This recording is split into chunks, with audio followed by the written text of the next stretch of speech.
Look at you, Norm, over there with your bandana on your head, dude, looking like a biker, brother. It's cold All here you, this morning. You know, it's a little all chilly. you need is the colors on now, dude. You just need your colors, Yeah.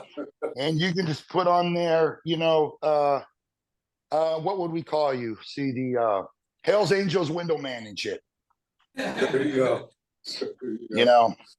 So, welcome everybody. Sorry, guys, I'm so late. I'm assuming that Cody, you let everybody know what was going on. Yeah. Yes. You had So, extreme constipation. is that what you told everybody? Yep, That's a good that's thing. why that look is on your face. Okay.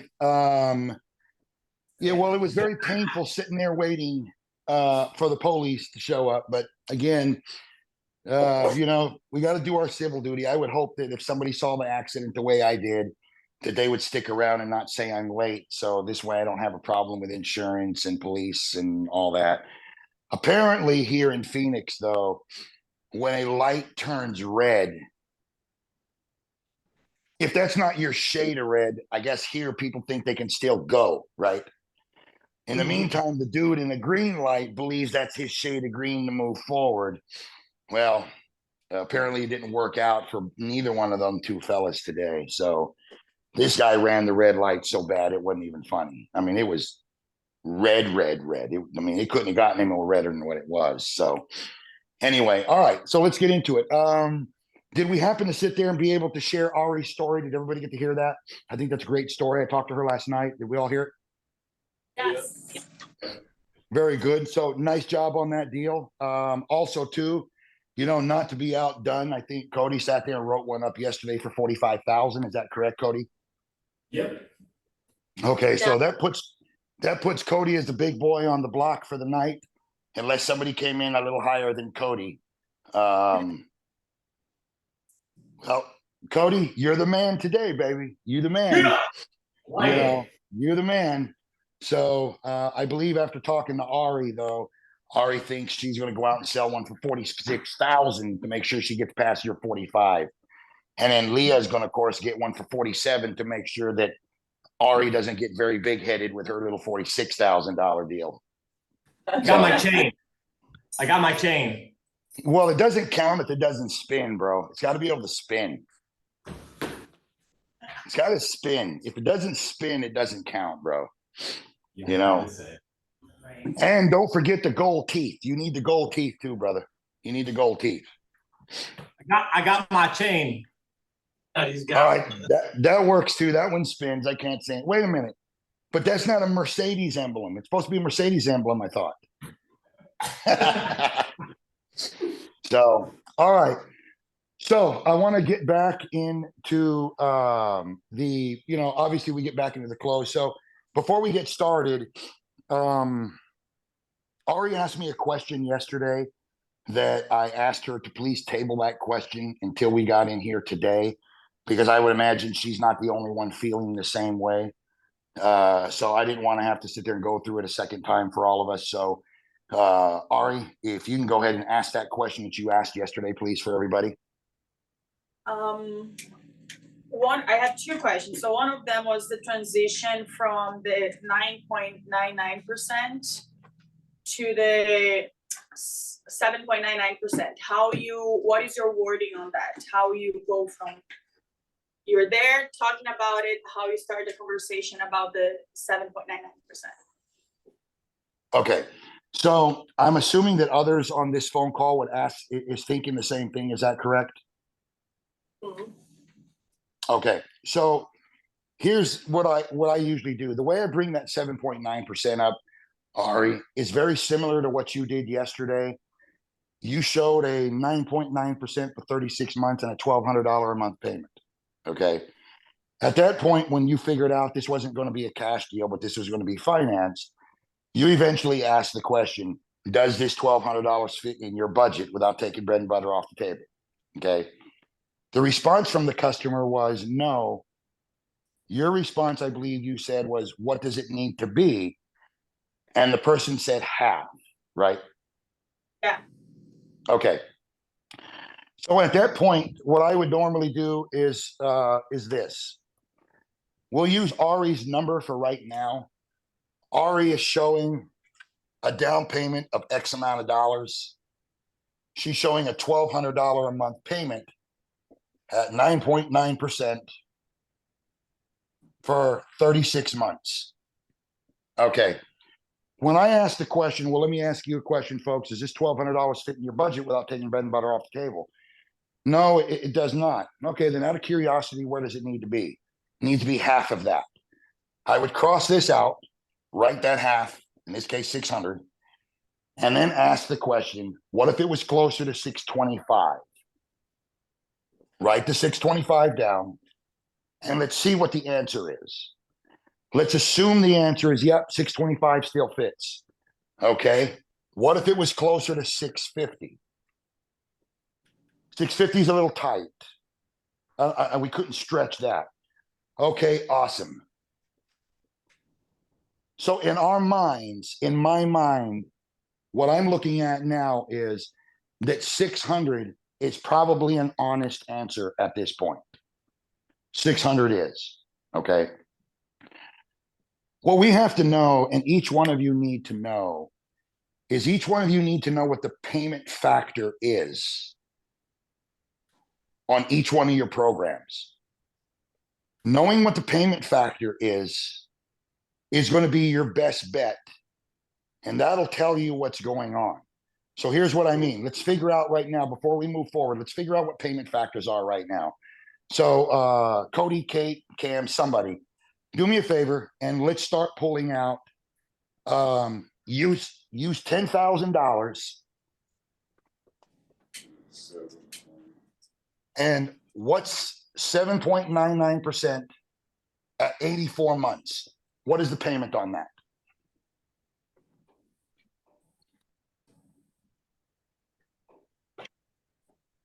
$155. Mine $323.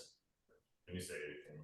So 7 point, Oh, I'm sorry. Did you say? I thought we were doing the 9.9. Which one did you say? I No. can't really read that. I 7.99 for 84 months at $10,000. What is the payment? 156. 156? sure, we can round up, yeah. Okay. Now, what is 7.99% at 180 months? What's the payment on that for $10,000? $96. 96. Okay. What other plans? Did you guys get the email from Heather? They all have I it never, here. I never got that, but Mark texted it to me.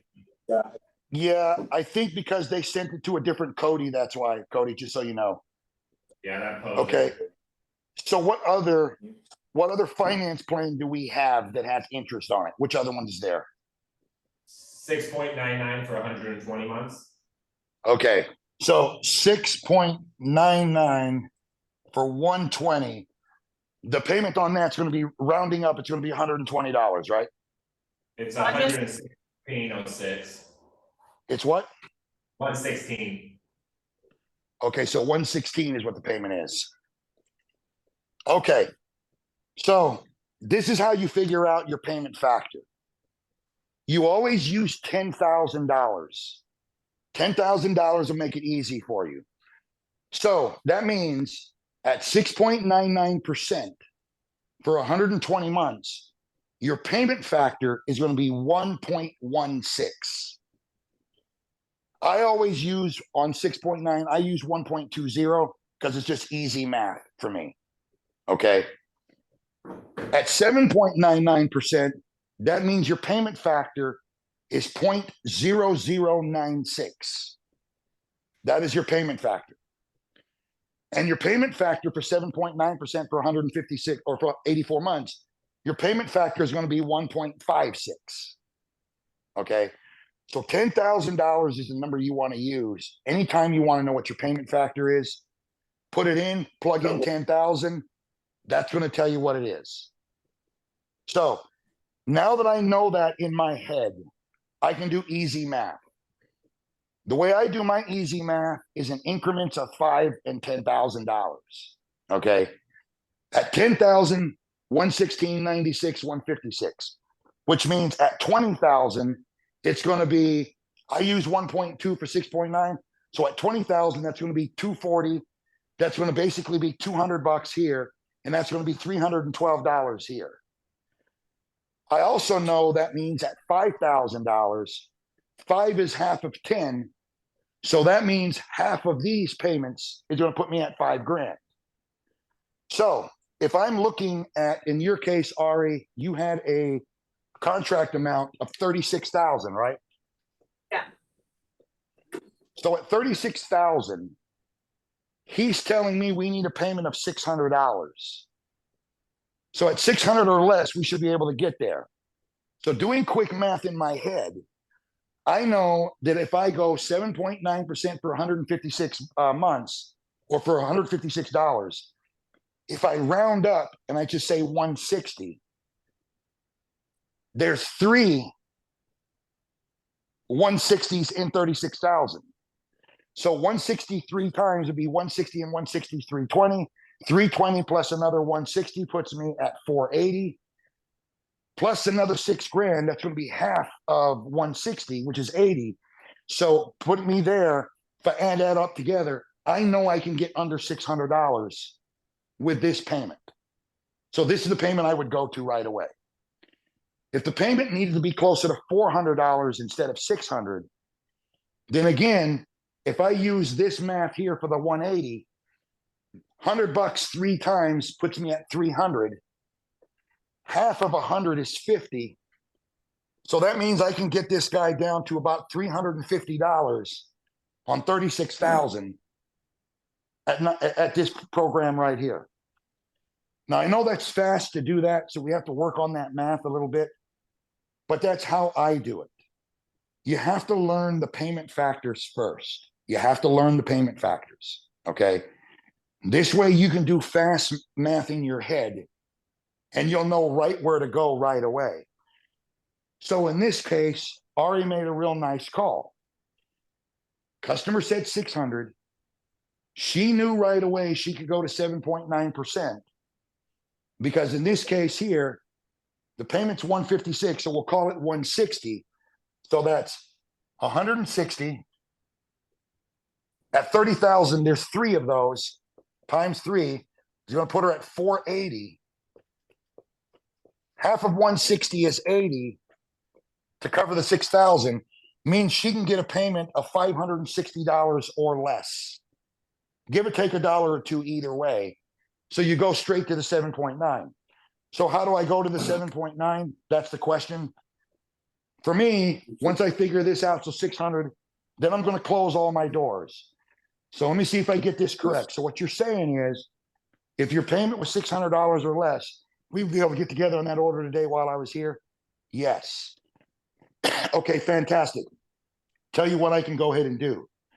What I can do is I can help out a little bit. I can give you an interest rate of 7.9% instead of 9.9, but I can extend your terms a little bit. Instead of 36 months, I can push this out to 84 months, and that's going to go ahead and give you a payment of $560, which is well below the $600 you were asking for. So that being said, if everything you're telling me is correct, this should fit in your budget without a problem. So whose name are we going to put this into? Okay.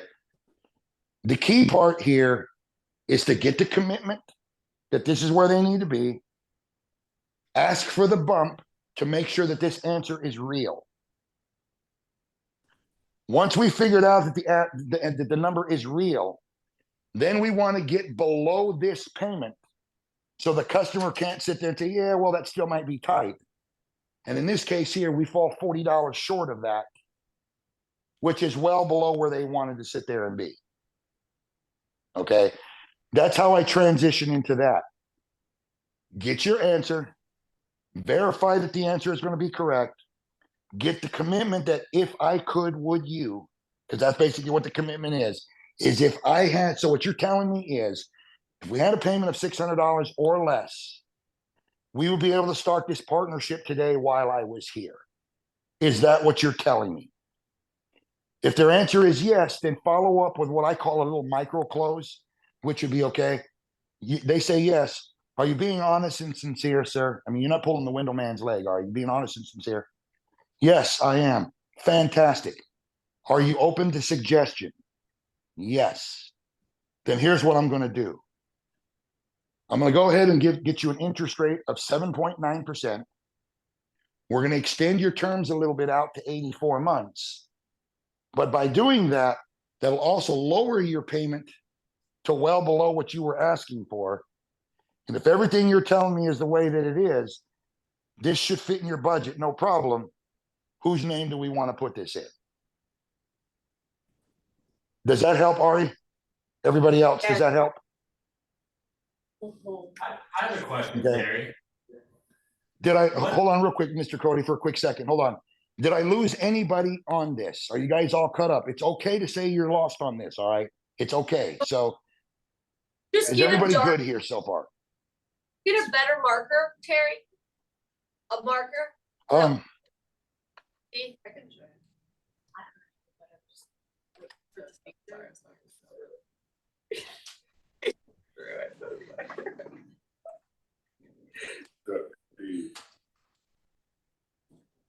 Use whatever markers Cam has, because that writing is glowing on that board back there. Cam's better than yours. Oh, not a problem. Hey, Cam, do me a favor. Can you just send that over to me real quick? We'll wait. We'll share a wait. separate screen. Just drop. Throw them away, they're bad. Throw them upside down.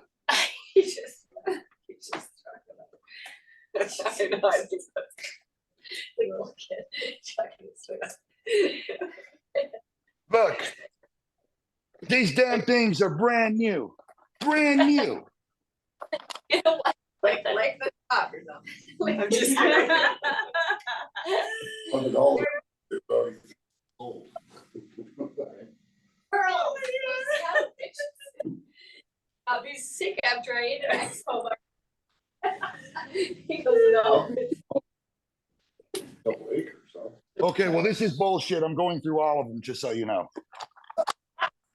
Do you, sir, he writes like the letters. How's this?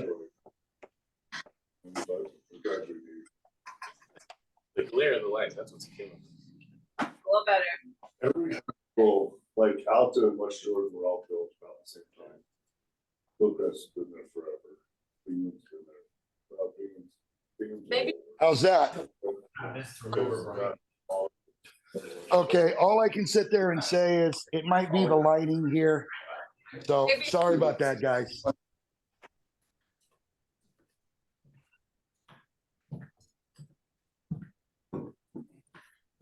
Okay, so now that I erased it, real quick, Jimmy, Yeah, Double J, what is the payment factor for 6.9% for 120?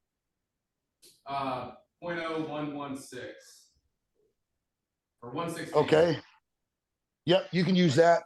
Ari, what is the Yeah. payment factor for 7.9% for 180 or for 84 months? 90, 95? Close. I'm sorry. Try a different guess. 1.56.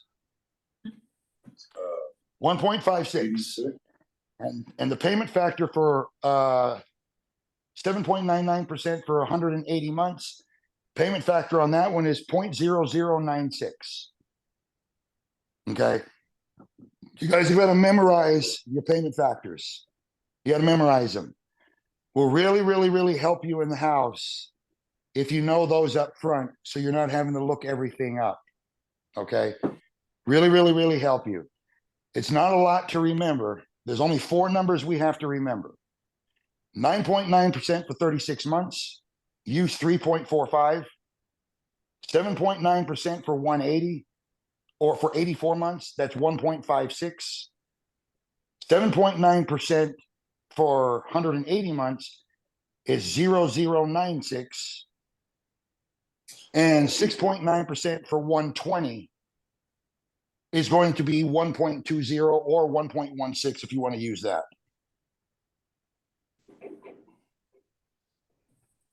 Yeah, so we just use the 10,000. I just got a text message, guys, from Matt Duncan. So this is going to be for Cody, Cam, and Kate. Do we still have the monthly MSP call on our schedule for today at 2:00? It's 11 for me, yeah. Are you Yes. asking if? I mean, Yeah. I have it on my Um, calendar. Mine's 11 AM my time. No, let's get rid of it.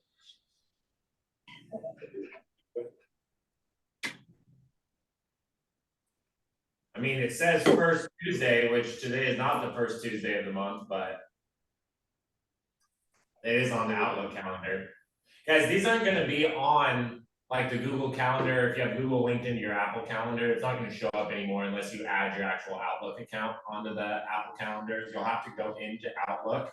And then on the left-hand side, there's like a little calendar on the computer. I'm not sure where it's at on an iPad, but then you can actually see Well, Outlook. On mine, it wasn't there yesterday, but it is there today, though.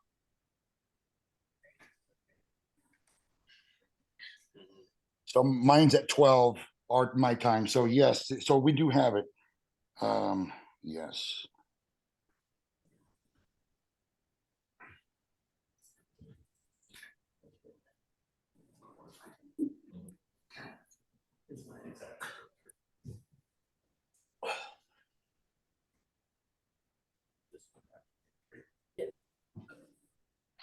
Okay, so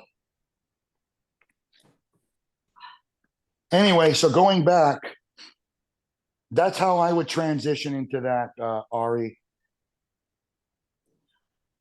Anything that we do when it comes down to when we get into our closing, the thing that everybody needs to understand and remember is first rule is commitments. So there is a rule, if you will, in selling. Okay. The rule is IES or IER. Okay. IER. Isolate, eliminate, right angle. That's what we want to make sure that when we're closing, we remember. Isolate, eliminate, right angle. Hey, Terry, if you're Now, moving on to- sometimes, I'm sorry, I do have a question about the financing plans, if you're moving on to a different topic real quick. Go ahead.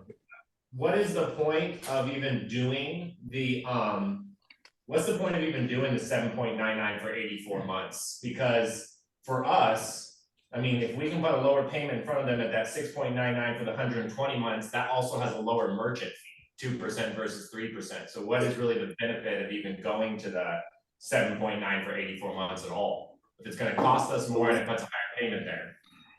Good writing. well, see, for me, there isn't one. So I wouldn't, me personally, I would never use 7.9 for 84 months. The only way I would use it is if a customer made a big deal about it. So if I showed 7.9 for 180 and the customer told me they liked the 7.9, but that 180 months is ridiculous and I couldn't talk my way through it, then I would move to 84 months and see if that payment would still fit. But me personally, Never sold. I would never do it. Yeah, cause even then it makes more sense to go to the 6.9 for 120, cause it's a shorter term length and a lower price. And it's a third of the merchant fee. That 7.99 for 180 months is a 6% fee out of the SSP commission, where the other ones are 2 and 3, so. It's a good middle step. Right. See, I'm more of a smaller dealer fee kind of guy. So I tend to sit there and stick with the smaller dealer fees. And at the same time, too, I want to try to put the lowest payment in front of somebody that I can. Okay. That's just me. That's what I would do. All right. But again, if you feel that you can get the deal at 7.9 for 84 months and knock yourself out, me personally, I'm a big fan of trying to show the lowest interest rate that I can show and the lowest payment that I can show. So if the lowest payment that I can show is at 6.9% for 120, then that's what I'm going to show. If the lowest payment has to be at 7.9 for 180, then that's what I'm going to show also. It just depends on where it is and what makes sense. Okay. The bigger the dollar amount that gets, the bigger payment difference is from 69120 to 79180. Okay. But you start getting on these $13,000 and $14,000 deals, even $20,000 deals. I mean, on a $20,000 deal at 6.9%, you're looking at basically a payment of $240. At 7.9% for 180 months, you're looking at basically $200. So that $40 may or may not make a big difference at 20 grand, which means at $10,000, your difference is only $20. And in my opinion, if you can't sell a deal at $120 $100 a month or 120 a month, you're not going to sell it at 100 a month. Okay. If a person can't afford $20 more, then they can't afford it. So as the dollar amount gets smaller, then I start showing more of the 6.9% for 120. As the dollar amount gets bigger, then I start showing more of the 7.9% for 180. Okay. Because again, what we're talking about is a dollar amount difference of approximately $24. So at $30,000, well, that's a $72 difference in payment. That's a big difference. At 20 grand, at 10 grand, the difference is a $20 bill. If I can't sell it at 120, I'm not selling it at 100. So that's how I go with it in my own head, guys. That's how I do it in my head. Okay. But as the dollar amount gets bigger, you notice every time I do this shit, I always go to 7.9 for 180 because that's the smallest payment that I can put in front of them. And then I can talk them through how to pay this off early. And at the same time, too, I can also do the long math for them and show them that what they're paying in interest each month isn't squat. Okay. So let's take $30,000 for right now, guys. Let's take 30,000. Let's just look at that for a minute. At $30,000, at 7.9% for 180 months, you're basically looking at a $300 a month payment minus 12. So 300, you're looking at a $288 a month payment. Okay. So if we do the math, $288 a month times 180 months, what's that dollar amount come out to be? 288 times 180. What is it? 51,585. Okay. Now subtract 30,000 out of that, because 30,000 is the cash amount. So let's find out how much interest this is going to be. So the interest is going to be $21,585, right?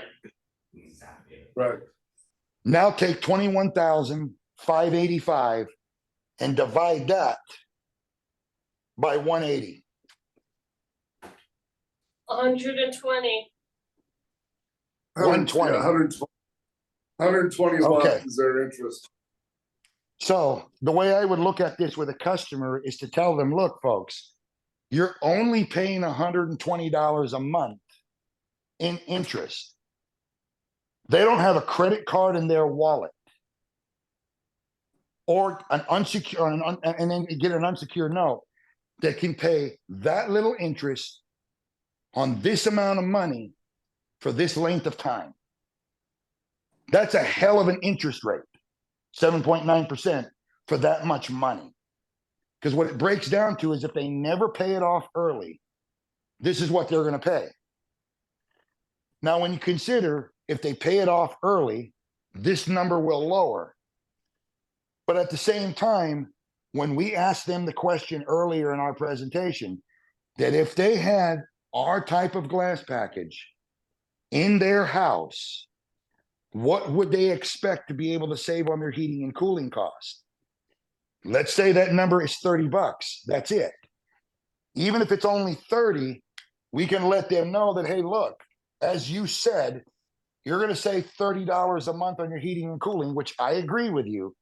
So really and truly, folks, you're only paying $90 a month in interest if you never pay this off early. This is what you're paying.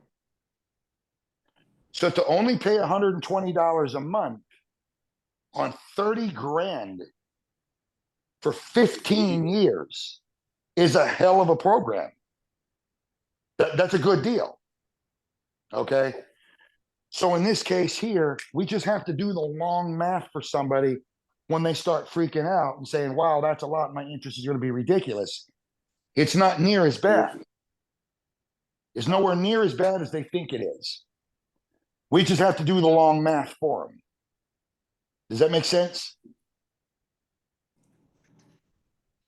So that's what I would show if it was me.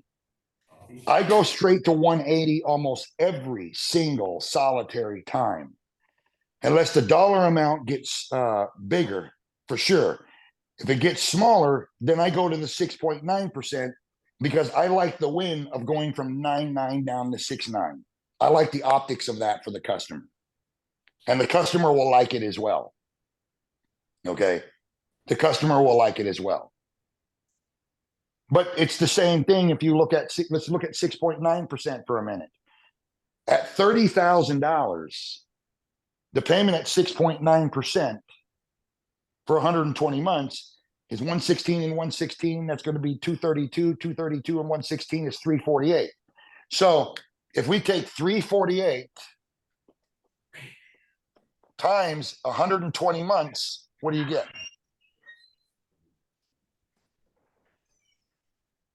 41,760. 41,760. Yep. Now 180. you subtract 30,000 from that. That's 11,760. Now divide 11,760 by 120. What do you get? 98. So a customer is only paying $98 a month in interest if they never pay it off early. And now we take their $30 that they're going to save out of this, and all of a sudden, they're only paying $68 a month in interest. Again, you don't have a credit card in your wallet, Mr. and Mrs. Customer, that pays this little interest on this amount of money for this length of time here. Okay. This is the biggest mistake that every single sales rep makes. And every one of you have made this mistake that has sold windows. Every single one of you have done it. Every one of you. Because we don't do the long math for the customer, to the customer, the interest looks like it's a lot. You know, when you're looking at that and going, holy shit, $11,760 is a lot of freaking interest, man. That sucks. That's terrible. That's horrible. But if you don't do the long math for them to get them to understand it's nowhere near as bad as they think, then chances are when somebody has that in their head, that's a cancellation 3 days later. Okay. So to prevent that cancellation, we have to do the math for them to let them know that this is not near as bad as they think it is. It's not near as bad. Okay. But that's a hell of a deal right there. But every single human on this call who has sold windows, every one of you has made this mistake by not doing this math. I can promise you, every one of you has either lost a deal and it canceled later because we didn't do it, or because we were in a house, and though a customer may not have said it, that's the way they're feeling. And they chose not to move forward because it didn't make sense, because we didn't take the extra step to show them that. We have to take the extra step to show them. Because when you break it down this way, this actually looks pretty cheap. This is pretty cheap. That is the reason why we asked the question earlier in our presentation. If you had the Apex window on your home, How much would you expect to save on your heating and cooling costs, folks? You tell me what you think. Oh, I don't know. Boss, I don't know. Do you know what I mean? I'm not the guy that works for the electric companies. Well, that's awesome, sir. You don't. But what do you expect, though, damn it? And you got to keep pushing that. No answer is the wrong answer, folks. So you tell me. $25 a month. You know what? I would agree with that for sure. $25 a month. I would agree. And we're going to save that $25 so we can use that later. Their answer, not ours. We don't want to tell them, well, you're going to save 30%. Number one, the average person doesn't even know how to do percentages in their own head anyway. All customers know two percentages. They know what 10% of something is, and they know what 50% of something is, and that's it. That is all basic people know about math. It's 10% and 50%. Okay? So we got to get a dollar amount. And then we're going to save that like a little hamster. And we're going to hang on to that. Because when we get into the close and start doing this kind of stuff here, now we're going to use that answer to further lower what the interest rate really is. Okay? That's how you sit there and overcome interest, just so you guys know. Or at least that's a way. There are a lot of others, but that's a way. Terry, so Okay. Hey, Terry, don't you ever bring in the rebates? When you talk about rebates? I don't bring in rebates unless it's a bullet that I have to use or the customer brings it up.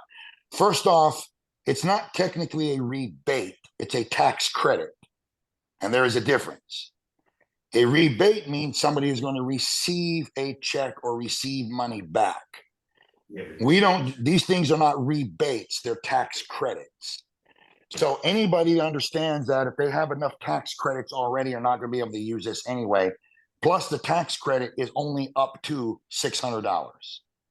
Now, if you live in a city where your utilities or something like that is offering a true rebate, like you see once in a while in Dallas for sure, then that's a different story. And that's going to be up to whatever you guys have in your own market. Here in Arizona, we don't have a rebate. So the only thing a customer will be able to get is a tax credit when they do their taxes.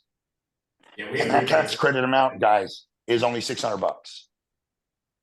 So we have a rebate.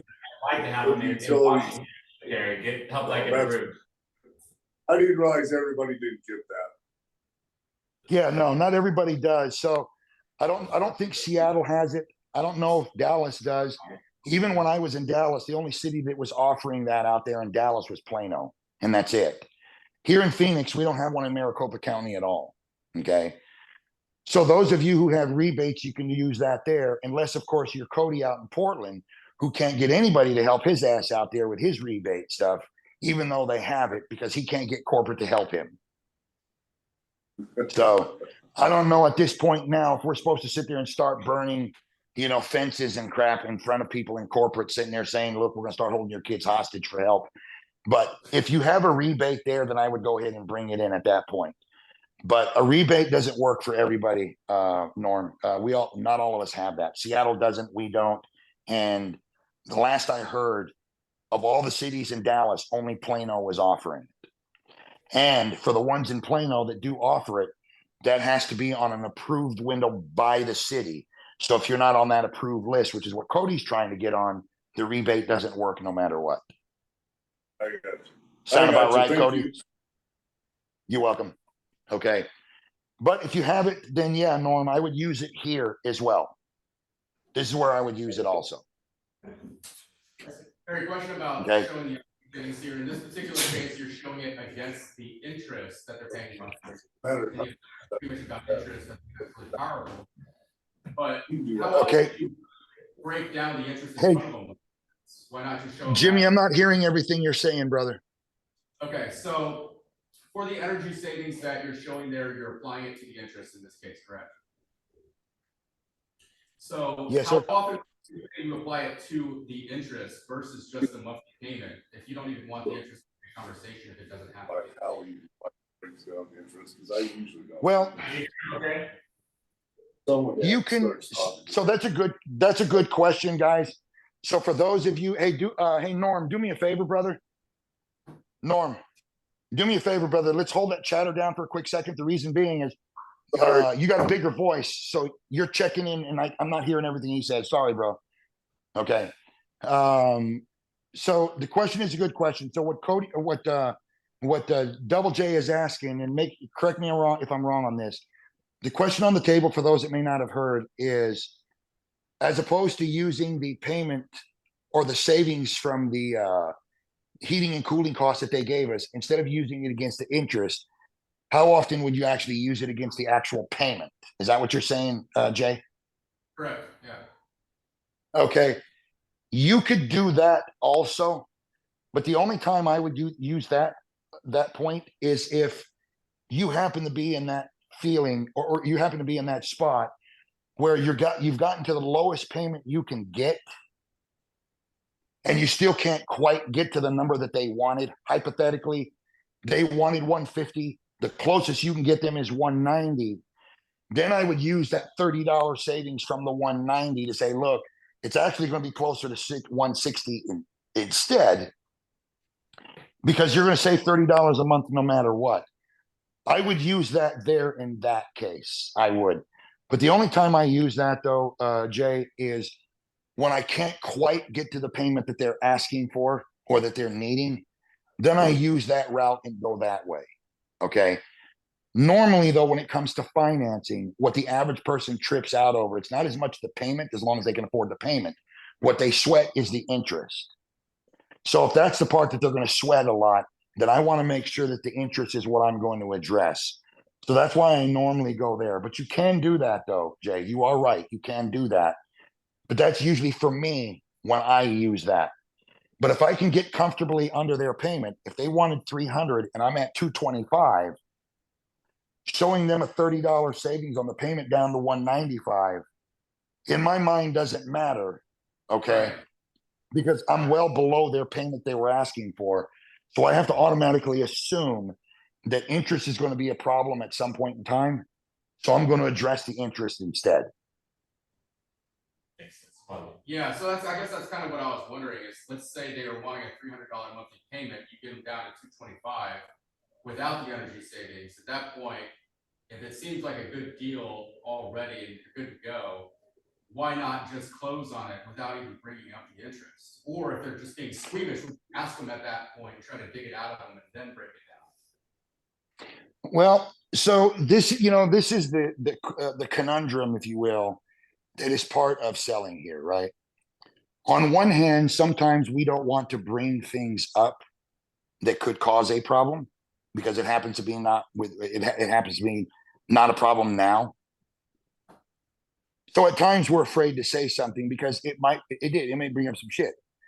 The problem that I have is I don't know which customers that's going to be with.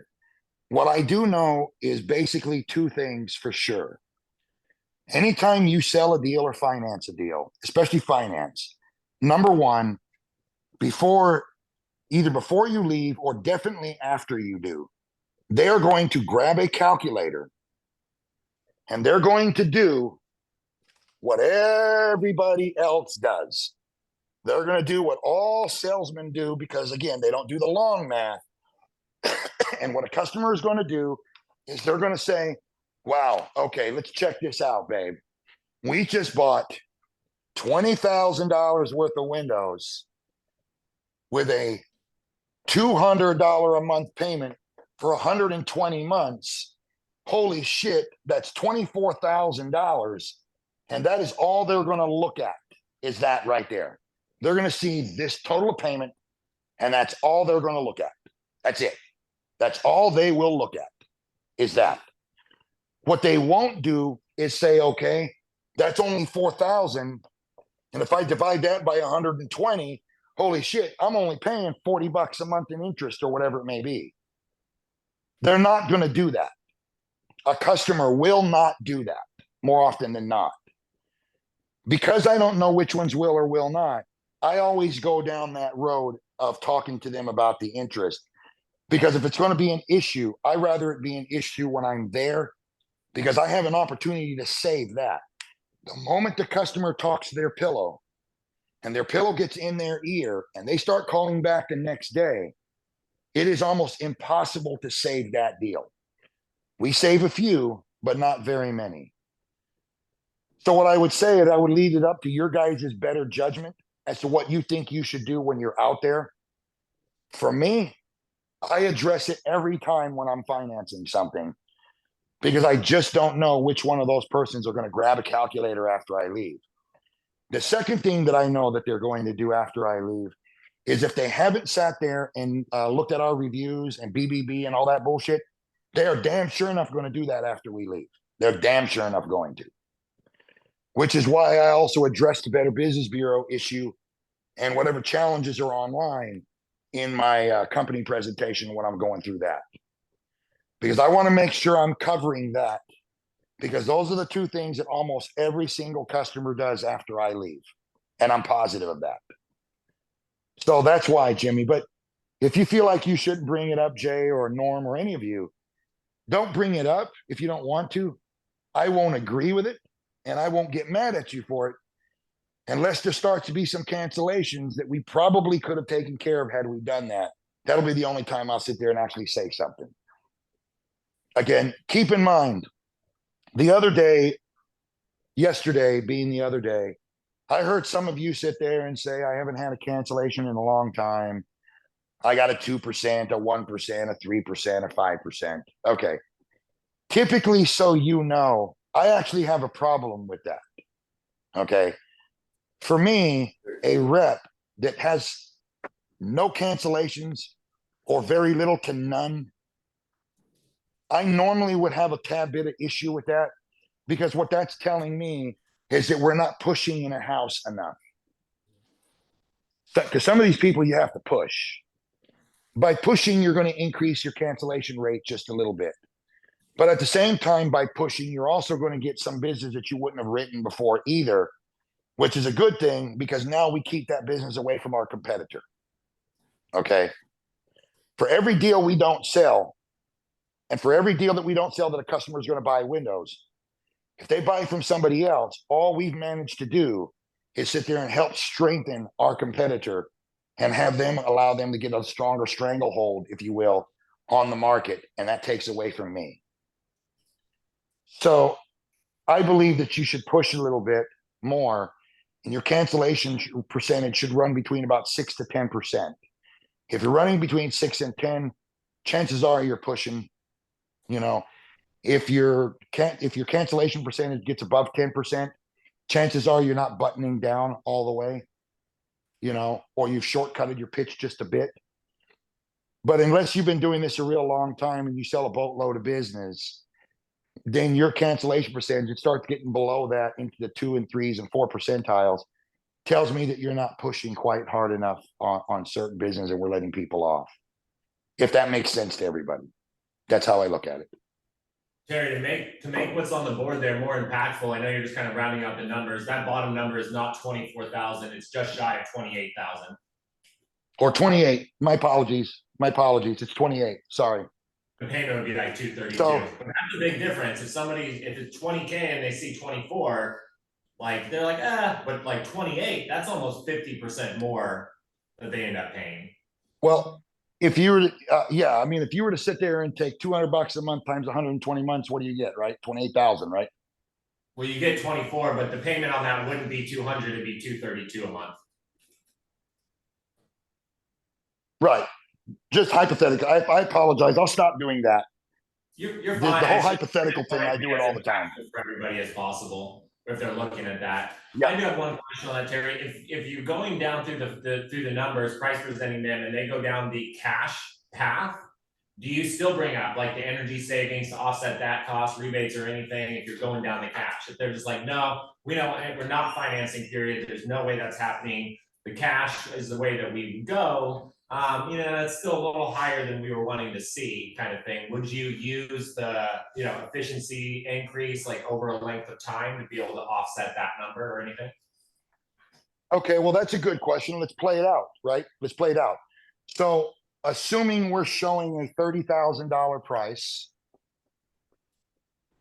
assuming also we're at our 44% margin that we're supposed to be at to start with, okay? Finance is not the option, so cash is the way to sit there and go. So obviously, as you said, Cody, Mr. and Mrs. Blaylock, you're not going to finance come hell or high water. That's just not something that you do. So the only thing that puts us in, sir, is going to be the cash option. Now, the first question I would ask you, though, on that cash option, sir, is do you believe that $30,000 is a fair and an honest price? Do you believe that? Yeah, I think it's fair and honest. It's just more than we were like budgeting and planning to spend. I generally, we probably wouldn't have bought this nice of a window. So it's just a little bit more than we're willing to spend out the door. Okay, so let me ask you this then. What were you hoping that number would be that you would be willing to spend? We were hoping closer to like 22,000. Okay, so what you're saying is 22,000. Now, the question I would have on the table for you right now, though, is that 22,000, you were hoping that before I got here or after I got here? I mean, we were hoping for before you got here. That's fair, but really, that's just kind of where our budget is set at. It's really what we can afford, No, and I understand, sir, but the point that I'm trying to make sure that we're doing here is to make sure that we're doing everything for you that we can help. And it's just me trying to help, that's all. Trying to understand and get you to think out loud like you're doing. So I appreciate everything you're doing. So 22,000, this is what you're budgeted for. Now, you believe that 30,000 was too much because it's beyond your budget. And at the same time, too, this is probably more what you believe to be a little more fair and honest, right, sir? It's not that I don't think that 30,000 is fair and honest for the product that you guys have. It's just way more window than I would normally buy. You guys knocked on our door. I don't really need the double hung. I don't really need the triple pane. We only plan to be in the home for 10 years, so the lifetime warranty doesn't really make that big of a difference to us. So I think that 30,000 is a good price for your product. It's just more than we would normally ever go for. Got you. So let me ask you a question then. So what you're telling me, sir, is this. If we were at $22,000, are you telling me we'd be able to get together and start this partnership today while I was here? Yes. Okay. All right. So now that we got the commitment from him, we got a couple options here that we can exercise. Number one, we're at a 44% margin. Okay. At this point in time, we're $8,000 apart. So now we can sit there and go to at this point, and if I didn't say this yesterday, then guys, I'm sorry. But anytime you're putting your deal together, you got to make sure that you can get your find out what I call green line. Okay, green line. To me, what green line means is what's the lowest you can sell this project for on a cash offer? What's the lowest you can get? Okay. So if we were using Cody out there in Portland, what is your par for a double hung window? 770, 805, what is it? It's 805. Okay. So at 805, we know that a 50% margin is going to be 1,600 basically. So that's 16,000 for every 10. That's 32,000 for every 20. What would a 30% margin be on the same $800? $1,150. Basically $1,150. So we have a difference here of $550 a unit, which means at about $30,000, we're probably sitting on 20 units. Does that sound about right to you, Cody? Yeah. With a 44% margin, that puts you right at about 20 units. Yeah. Okay, so you figure if that's the case, just doing math in my own head, that means green line on that window at 20 units, you're sitting closer to 1,150. That's 11,000. 11 and 11 is going to be 22. 22 and 1,000 is going to put me at 23,000. That means I know that at green line, then if I figured my green line out, green line for me is probably going to be about 23,000, and that's green line. I know I'm about $1,000 off. So in this case here, whoops, I just missed Cody. Where did he go? He had an emergency. We'll be back in a minute. Okay, take the camera phone in there and run in there real quick. We all want to watch.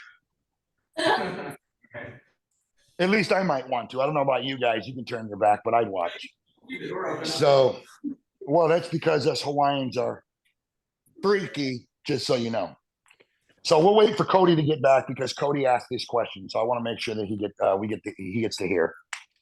Okay, but just to clarify, basically what you're doing there is, I mean, you're dropping down, you're just dropping the GM as to negotiate, is what you're doing here, right? Right. Now I have, because I started at 44% or so, I left myself room to be able to do exactly this, which is negotiate. Yeah. And you drop it to Plus, do what? You drop it to GM 30 in this case, or at least you calculated GM 30 in this case. Yeah, in this case here, I would drop down to a GM 30 here, and I would probably put myself in a position to maybe split some of the difference here at the same time. Right. So I'll show you what I mean. Okay, now everybody's back. So, oh no, never mind. Miss Diane's coming too. Sorry. No, you're good. We just wanted to you asked the question, so I wanted to make sure that we were here for you. Okay. All right. This is the part here where we have to kind of gamble a little bit. Okay. You decide whether you want to gamble or you don't. What I have always found is no matter how hard of a line that a customer gives me, there's always more room to be able to push that boundary. Okay. Keeping in mind, I understand that when I'm in a house with a customer, they're doing everything in the world that they can to get the best deal for themselves. Because that's really what they're looking for. They're looking for the best absolute deal. The chances are, no matter what Cody just told me, that $22,000 is their absolute biggest budget. They are not going to move, blah, blah, blah, blah, blah, blah, blah, blah, blah. There's a pretty good chance there I do not believe him. What I see is a person trying to get this product for as cheap as they possibly can. So I have a couple options here. Option A, I can drop down to green line. And chances are there's no way in hell Cody says no to 23,000 when he's trying to get to 22. The chances of him saying no here is so remote and so slim, it's not even fun. So chances are, if I can get down to this green line here, and I know I can, I probably have a deal here. The other option that I can consider is the difference between 30,000 and 22,000 is $8,000. What I can do is I can probably get this to $23,996, which is basically 24,000, and then have a conversation with him that if he were to raise his expectation just a little, we will lower our expectation just a little, and we'll go ahead and meet somewhere in the middle, even though we're not really in the middle because we're more on his side than we are on ours. There's a pretty good chance that Cody's going to say yes to that as well. There's also a chance that he may not. So you have to kind of roll the dice and figure out what you think you may want to do here. Either way, the way you do this is you make a phone call. That's what I would do. The reason why you make the phone call is so you don't sit there and look bad. So you don't lose credibility with the customer. Because you're telling the customer you're going to do the best for them that you can do. So if you make this call on your own to drop right away, then after you leave, at some point in time, somebody's got to start thinking, well, if that guy could have done that in the first place, why didn't he do it? If I'd have said yes at 30,000, I would have spent $7,000 more. What an asshole this person is. Okay. That's going to roll through somebody's mind. So your best bet to do is make a phone call.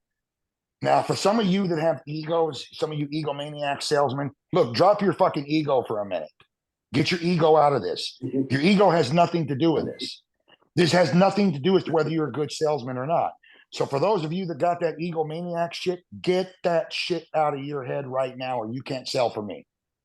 Because this has nothing to do with how good or how bad you are. This has everything to do with building credibility and keeping credibility. That's all this is. Has nothing to do with your ability. Okay? So for me, what I would tell Cody here is, okay, look, Cody, Obviously, brother, I can't get the 22 grand, or I would already be there. Obviously, I cannot, sir. However, I will tell you this. I appreciate your time, your courtesy, and all the sit there and goodness you've shown me since I've been here. Okay. Go ahead and kick this around a little bit, sir. You know, maybe if you'll change your mind a little bit, consider all this. And I would probably go through some things about their savings on heating and cooling, stuff like that. You can go through that if you want to. You can go through rebates. You could go through the tax credits. You could do all that if you want to. Either way, though, I'm going to start picking up a few things and packing up. I call this process packing and soaking. I start packing. I allow the customer to soak in everything that has just gone on. My price, their price, my thoughts that I gave them, their thoughts that they're thinking about. So I let them soak in that while I pack up. Okay. One question on that, Terry. Somewhere in- Do you talk to them at all then, like through this process? Like, you're not making like small talk, distracting them from like soaking, right? You're kind of just quiet, packing up your stuff, or? Yeah, I'm going to sit there and kind of stay quiet a little bit here and let them soak that in a little bit. Okay. Okay. Somewhere in the middle of packing up, though, I'm going to pick up my telephone and I'm going to sit there and call my managing, whoever my managing senior partner is. I'm going to give them a call. So if I was out there in, I don't know, Salt Lake, you know, Norm, I would sit there and call up Cam and sit there and the phone rings. I would sit there and say, hey, Mr. Candelaria, this is, Norm out here. I'm here with Mr. and Mrs. Jones. Listen, just to give you some heads up, I'm getting ready to pack it up and walk out of here. I just wanted to see if there's anywhere else you need me to go. At this point, Cam should already know why you're calling now. The moment you said that, then he knows there's some shit going on and he knows it. So from there, he should take over the conversation. You shouldn't have to do anything except answer questions and make sure that the questions you're answering, the customer understands what's being asked. So Cam picks up that telephone and it's, hey, look, I'm getting ready to wrap this up and get ready to get out of Dodge. Is there anywhere you need me to go? At this point in time, let me ask you, are you going to be placing an order with Mr. and Mrs. Jones? You know what, Cam, Mr. Candelaria, no, we're not going to be placing an order with Mr. and Mrs. Jones at this time. Really, what's going on? Well, it was a little more out of their budget that they were prepared to spend, to be honest with you. Okay. All right. Well, let me ask you this. How many windows are we looking at? Hold on. Looks like we're looking at 20 units right now. How many can be seen from the street? Good question. It'll take me a quick second. Hold on. There's 1, 2, 3, 4, 5, 6, 7, 9. 9 of the 20 windows face the street. Do you think we can get more work in the neighborhood if we were to sit there and put windows in their home? Sir, that's a hell of a question. I actually asked them that about an hour and a half or so ago, that if we put windows in their home someday, could we get more work in the neighborhood? And here's what they told me. They believe that we could. Number one, I mean, as you already know, sir, business breeds business, right? Number two, at the same time, too, though, they can't be the only ones having problems out here with their windows. Nobody's got that kind of bad luck. Same builder, things like that. So, yeah, I think we get a lot more work in the area. Absolutely, we could. Great. So the exposure is good. Yeah, the exposure is fantastic. It really is. I mean, there's a little bush in front of one of the trees or one of the windows, but other than that, overall, the exposure is really, really good. Okay, well, let me ask you, what's keeping them from moving forward? Like I told you earlier, this is a little more money than they're prepared to spend. Truth be told, they put an offer on the table of $22,000. Obviously, we know we can't get there, sir. That is obvious. Or I'd be calling you up telling you that we have a new partner that we're partnering with, but we can't get there. Now, in Cam's case, if it was me, I would ask, can you get there? All you have to do at this point is say yes or no. Can you get there? No. Are you close? Yes. All right, do what you got to sit there and do, blah, blah, blah, blah, blah. I would hang up that phone and say, okay, sir, here's what's going on. Okay. Number one, let me ask you, could you sit there and write a testimonial letter 30 days after the date of installation? Could you do that for us? Yeah, I could do that. Keep in mind, there are 2 things in that letter I need. Number one, what was the installation like? Were we neat? Were we clean? Were we fast? Were we slow? Did we smoke too much? Did we not smoke enough? Did we swear too much? Did we not swear enough?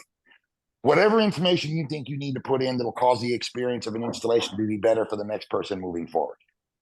Second thing I'm going to need is the performance of the product. Did it do all the things that we said it would do shy of stopping bullets? After that, what we're going to go ahead and need is before and after pictures, and we will take the pictures ourselves. You don't have to appear in the picture yourself, but we will take all those pictures. At the same time, too, we're going to need an online review, something through like Nextdoor, Google or whatever it may be. Okay, we're going to need that as well. All right. After that, what we're going to need is a referral. That's the big thing. We're going to come back and ask you for a referral 30 days after the date of installation, so you've had a chance to live with this product. So the question on the table I have for you is, can you do all of that? Yeah, I can do that.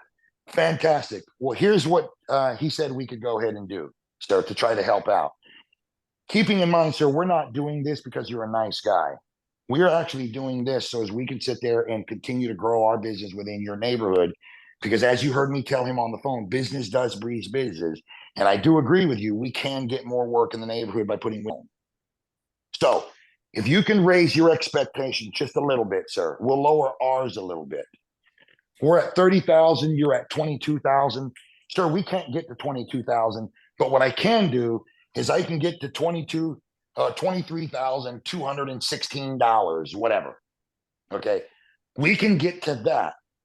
So this is not exactly a meet in the middle type of thing. What this is here, though, is we can get closer to you if you'd be willing, again, to raise that expectation just a little bit. Does that sound fair to you, sir? Does that sound fair? Chances are, no matter what that customer is telling you, they're going to say yes to that number. I would bet the farm that 8 out of 10 times a customer will say yes. They will. You just got to walk them to it. That's all. You just got to make them make sense. Or you can roll the dice and say, hey, look, we're at 30, you're at 22.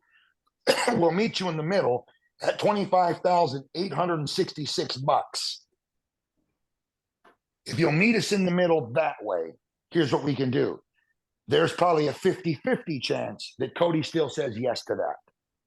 No matter the hard line he took, keeping in mind, he's only taking the line the way he's taking it because he's trying to get the best deal for himself. He is. And if push comes to shove, we can always knock a window or two off to get to his number no matter what. We always could. So there is that other option. I have a question, Terry. Part of as we've gone through the 10 steps, one of the things we haven't really talked about is like the promotional home agreement and how to integrate that into the pitch. Do you think there's value in like not really bringing it up at all until you're going over paperwork, and then just kind of like, I doubt anybody's going to make a fuss about it when you're going over the paperwork as part of the paperwork packet. But when we make this phone call, that, we'll give a little, you give a little, then all of a sudden they can whip out that promotional home agreement, show it to the homeowner for the first time, and kind of go through those requirements on there. Do you think that would be a good way to go through that, or what are your thoughts? Yeah, you could do it that way. So here's where the confusing part is for me, guys, just so everybody knows. The discounting process I've always used in the past is very similar to the promotional, very similar. What I used to call this is I used to call it target marketing. Okay. We called it our target marketing program. Target marketing, and that we're targeting a specific area in a specific part of the neighborhood to be able to start here to spread our business out. Okay. So I've always called it target marketing. Usually when I do something like this, I come back and let them know, okay, look, here's what we're going to be able to do. The person I just talked to, that guy's name is actually Cam Candelaria. He is our marketing manager. What we used to call it everywhere else I've been is we've called it the proximity marketing manager. Okay. Now, proximity marketing is a term that some companies use, especially Renewal by Andersen.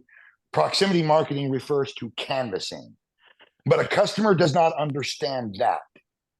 They don't understand it. So when I sit there and say I was talking to my proximity marketing manager, proximity, the proximate area of the area that we're in, marketing to sit there and grow the business, blah, blah, blah, blah, blah.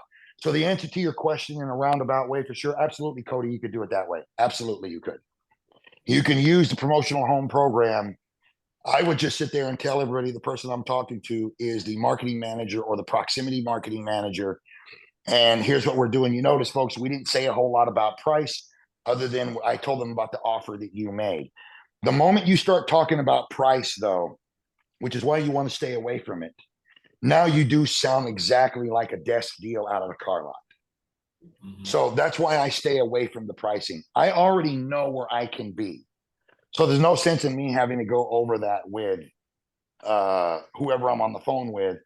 The only time I'll bring up price is if an offer is made like you did. Then I'm going to throw that $22,000 out there and make sure to let everybody know. Obviously, I can't get there or I would already be there. Okay. So yes, Cody, there's a tremendous amount of validity in what you're saying to use that promotional program there. There is a tremendous validity in that. I've just always called it something different. So that's why I didn't bring it up. But that's what we've always used is what we call target marketing. Hey, Terry, I have a question.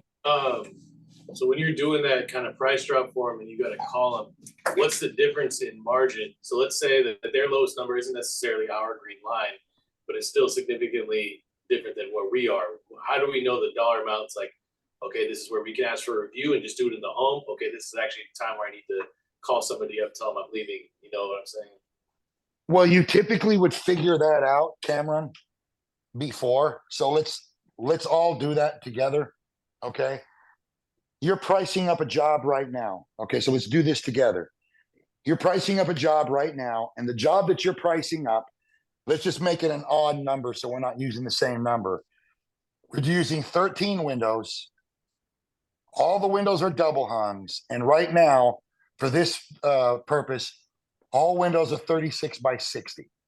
Okay, so they're all 101 United inches. We know that par on that window is 805 a window. That's what we know. Our green line right now is 30%. So what we need to do is we need to figure out what is 30% of 805, and I believe that puts us at 1150 a unit, right? Yes, Okay. So I now know that that's 1150. Multiply that by 13 windows. What's my total on that? 14,950.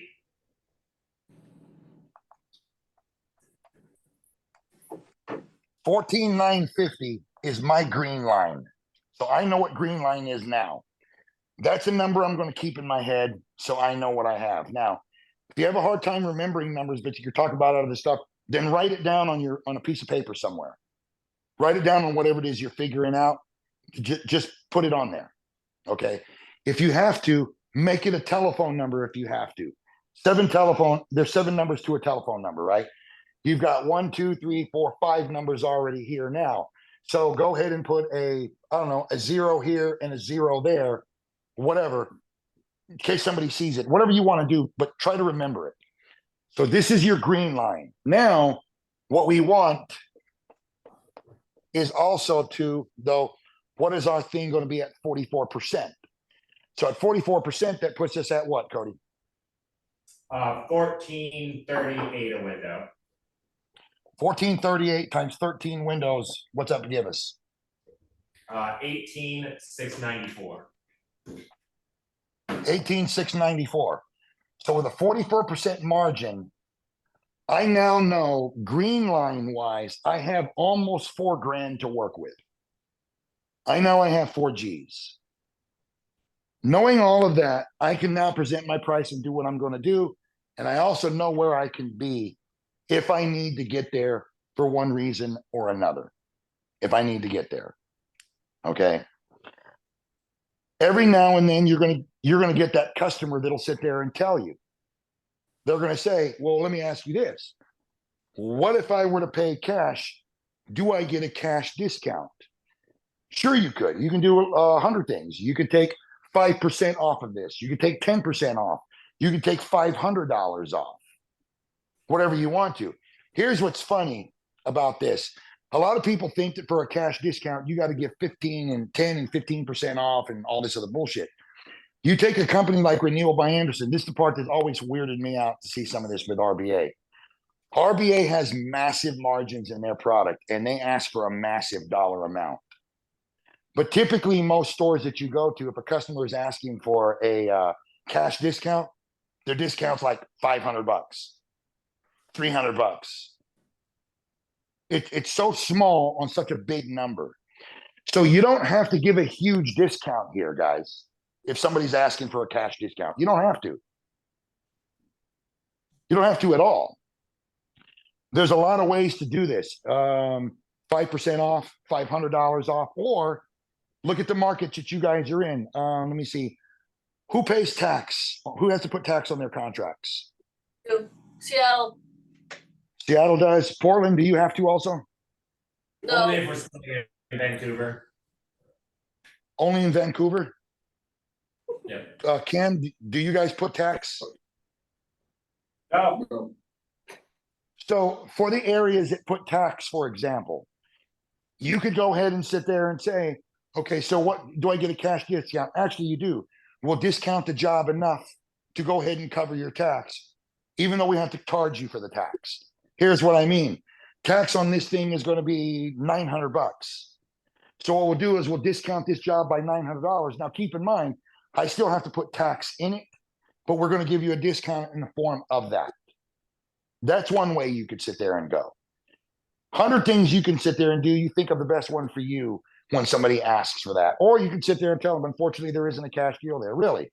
No, because if I finance it, the bank's going to sit there and give me the whole check anyway. So that's up to you. You guys have to make that call when you're standing there.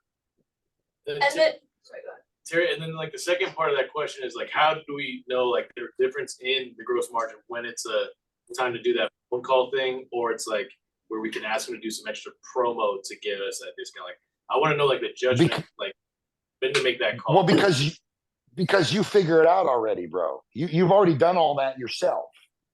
You control all that yourself. You already know your margin is at 44% and you present price. You already know that. Or if you're Norm out there, Norm's going to sit there and start at 50% or more. Okay. You already know that. So you just have to know where your green line is. And then there's the math right there. Right. No, yeah. It was, yeah. It's okay. We got it right here. We're figuring it out. Thank you. Are you good though, for sure? Or am I Yeah, misunderstanding the question, Cameron? a little bit, but I think Leah and Kate are kind of figuring it out right now. I just want to know. I know my number, how we figure that out. I know all that, and I know we have our margin that we want. But let's put like the green line and all that to the side. Let's just say we're at a certain margin, and even the amount they want, maybe it's not the green line amount, but it's still a significant amount. How do I know when I should judge to like do the phone call thing, or it's like I can ask for some extra promotion just to give them that discount so they don't feel weirded out. You know what I'm saying? Like if I just ask for a promo thing, but they want like an $8,000 discount, they're gonna be like, whoa, I get an $8,000 discount just for writing a promo, but it could be $8,000 discount because it's at 100K and they're only paying 92. You know what I'm saying? I don't know if I'm explaining that. Yeah. Yeah, I kind of sort of do, dude. So here's what I would tell you first off. You're never calling, just so let's be clear. You're never calling to ask for a promotion, ever.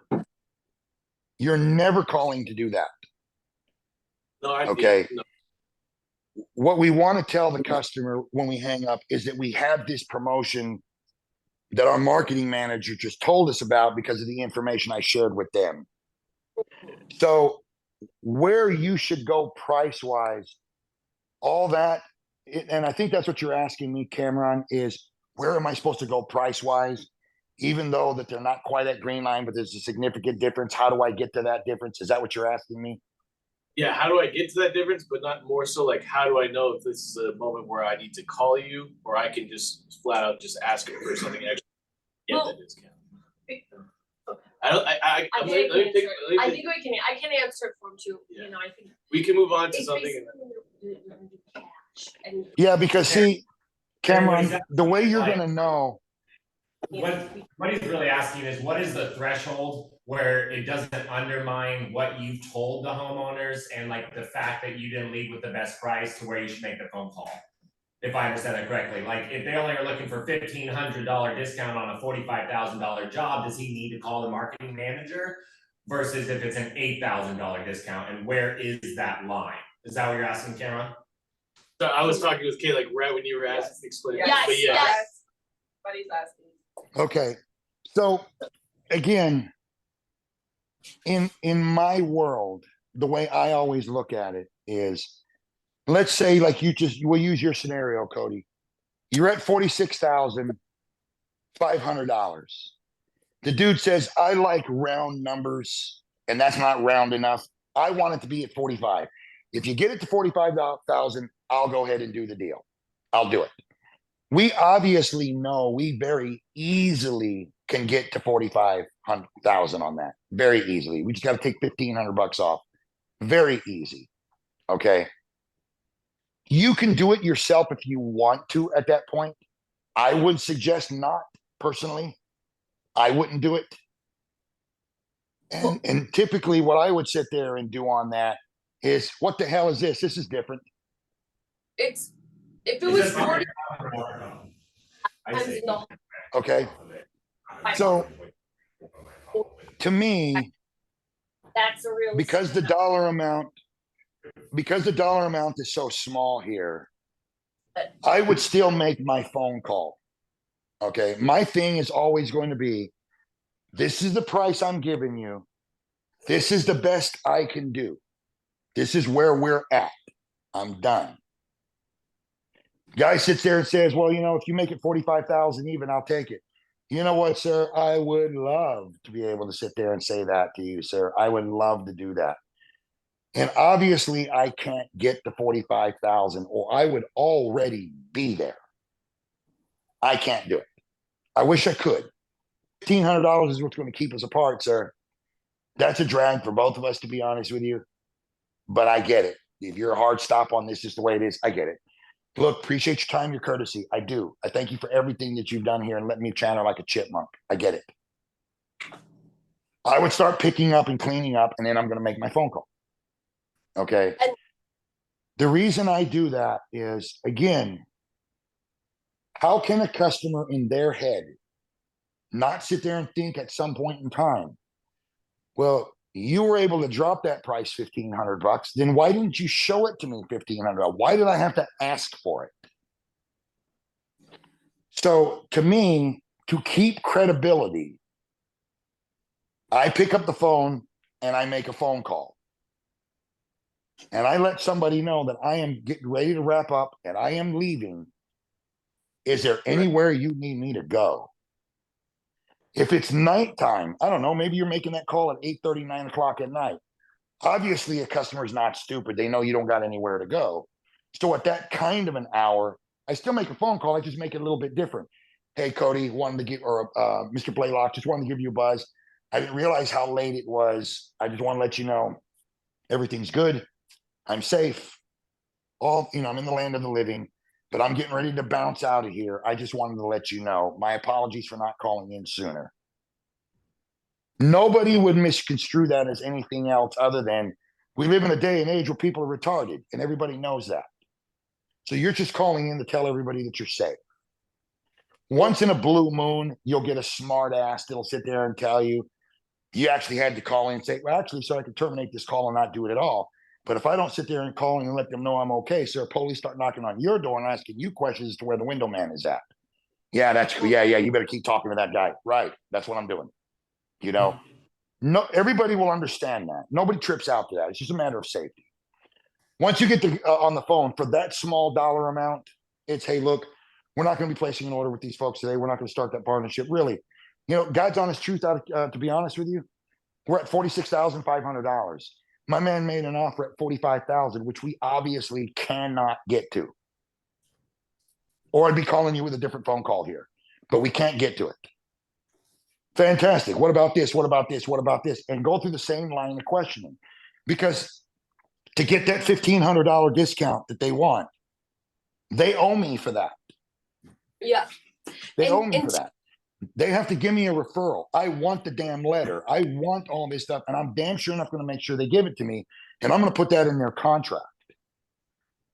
And now everything sounds better. Okay, go ahead, Kate. So, and just so we're clear, like the other day, we kind of went over some different situations. Like when you ask them, hey, can you see a bunch of windows from the road? We hit a lot of homes that are really deep in the woods. So like if they say no, you can say, can I get a handwritten letter? Not a typed letter, a handwritten letter, dear future Apex customer.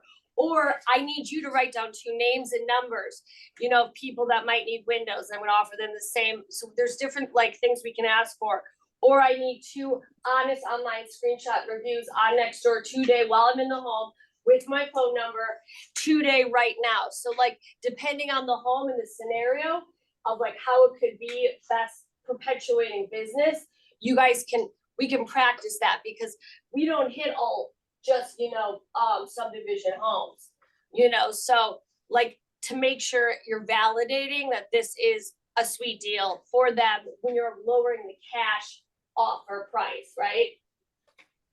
So Well, we try again, like a handwritten letter, remember? 100% on all of that. At the same time, too, just because a customer's on acreage, if you will, doesn't mean we can't sit there and talk about getting more work in the neighborhood. We still can.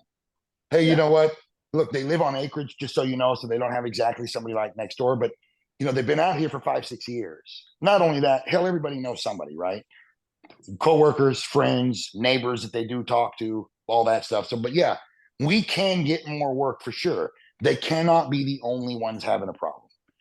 So we can still have all that conversation and everything that you're saying right now, Kate. The thing about it is you never give up anything without getting something in return. And then do you recommend, in your like, experience, adding like a little text box on the tip home agreement, like 30 days post installation, I'm gonna come back and I need a handwritten letter to your future Apex customer, or similarly, 30 days post installation, or today, I need 2 names and numbers, and I'm gonna call them, offer them the same thing I offered you guys. Do you know anybody that owns a house? Whatever they want to say. Do you ever like, I mean, if it's gonna be post installation or like, you know, at point of sale, okay, we're gonna get this contract, you know, get this partnership started today.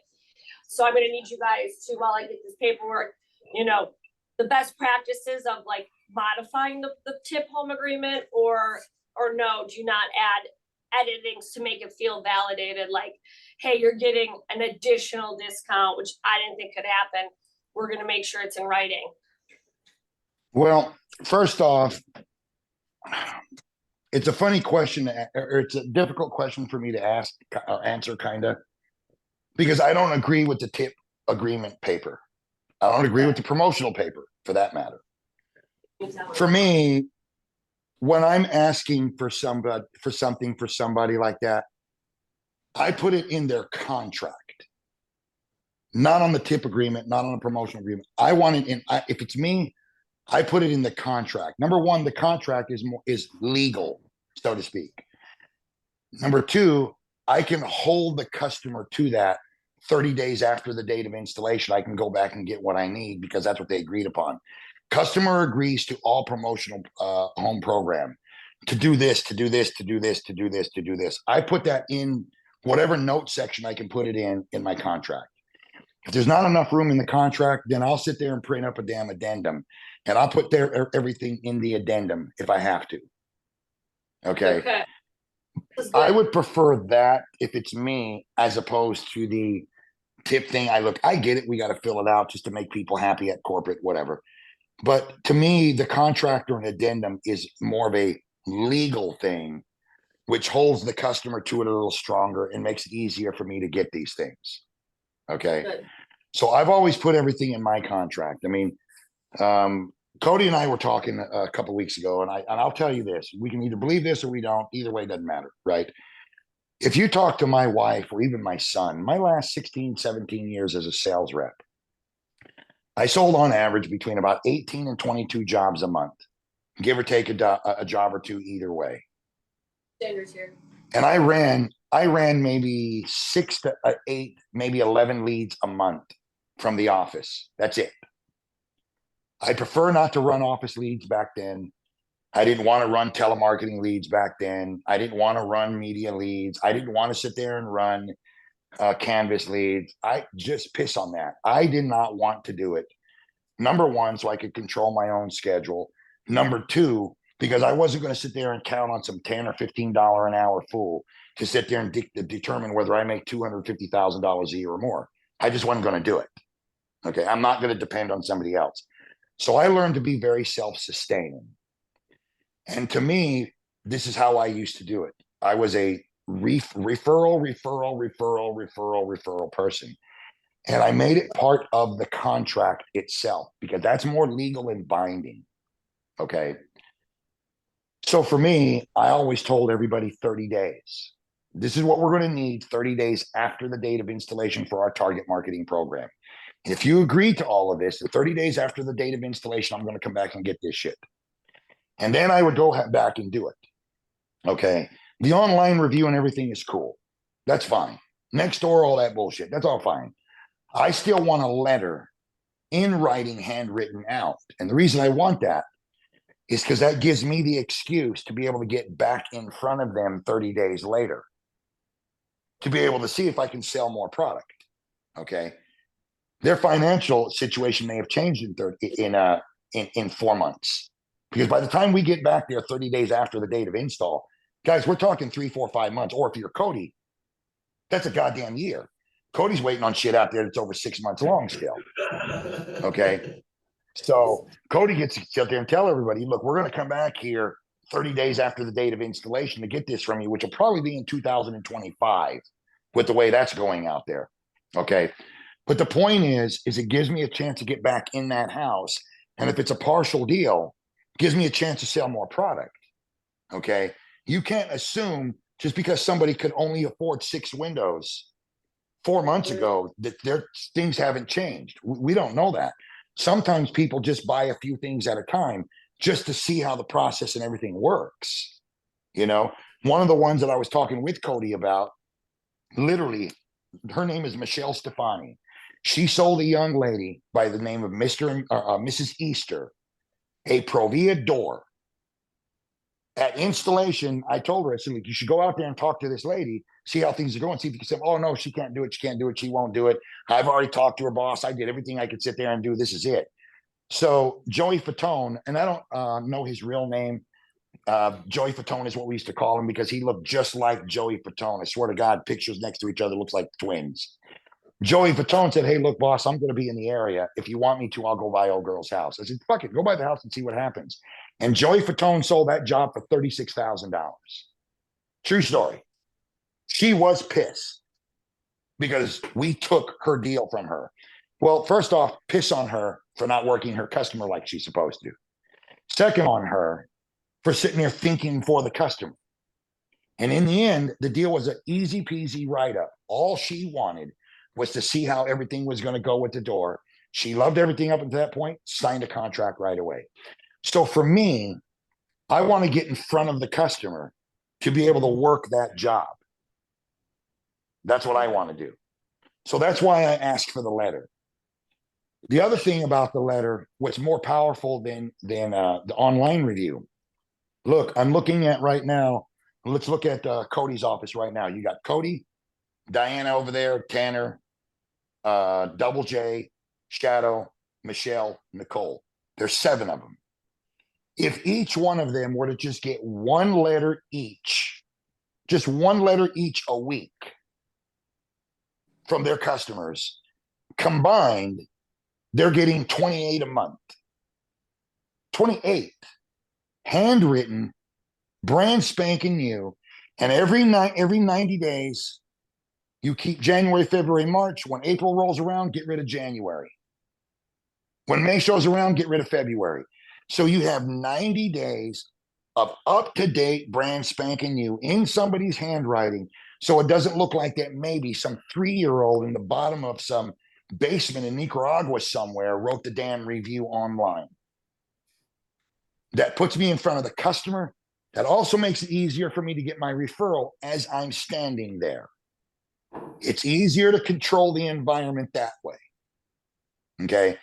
We do some of this stuff that Apex wants us to do, go out at installations. Okay. I don't agree with that bullshit that way all the time. I just don't. Or going out there at the remeasure. What the hell are you going out there for a remeasure for? Why? You tell me what help that offers for you to be there. I don't want you guys there. I want you out there crushing doors. I want you out there selling windows, not going out there with some idiot to watch this fool run around with a measuring tape and measure fucking windows. That's retarded. That doesn't make any sense whatsoever. In my mind, that is not a generating revenue activity. because you're not going to sell them any more product when you go out there to that remeasure. You just sold a job 4 days ago. They're not going to buy more crap out there. What the hell are you doing out there? Okay. But getting out there 30 days after the date of installation, now that's a different story. And that gives you the opportunity to sit there and sell more business. And if you consistently do that, you will. I didn't run leads because I was self-sustaining. And that's what I want all of you guys to be. Because the day's going to come that I'm not going to be here anymore. That day will come. And when that day comes, I'm not going to be able to take care of you.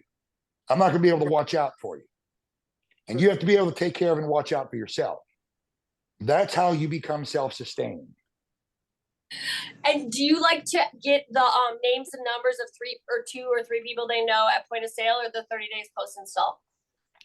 So there's a couple different ways, Kate. You and I talked about this before, as well as Cody and I did. There's a couple ways to get referrals.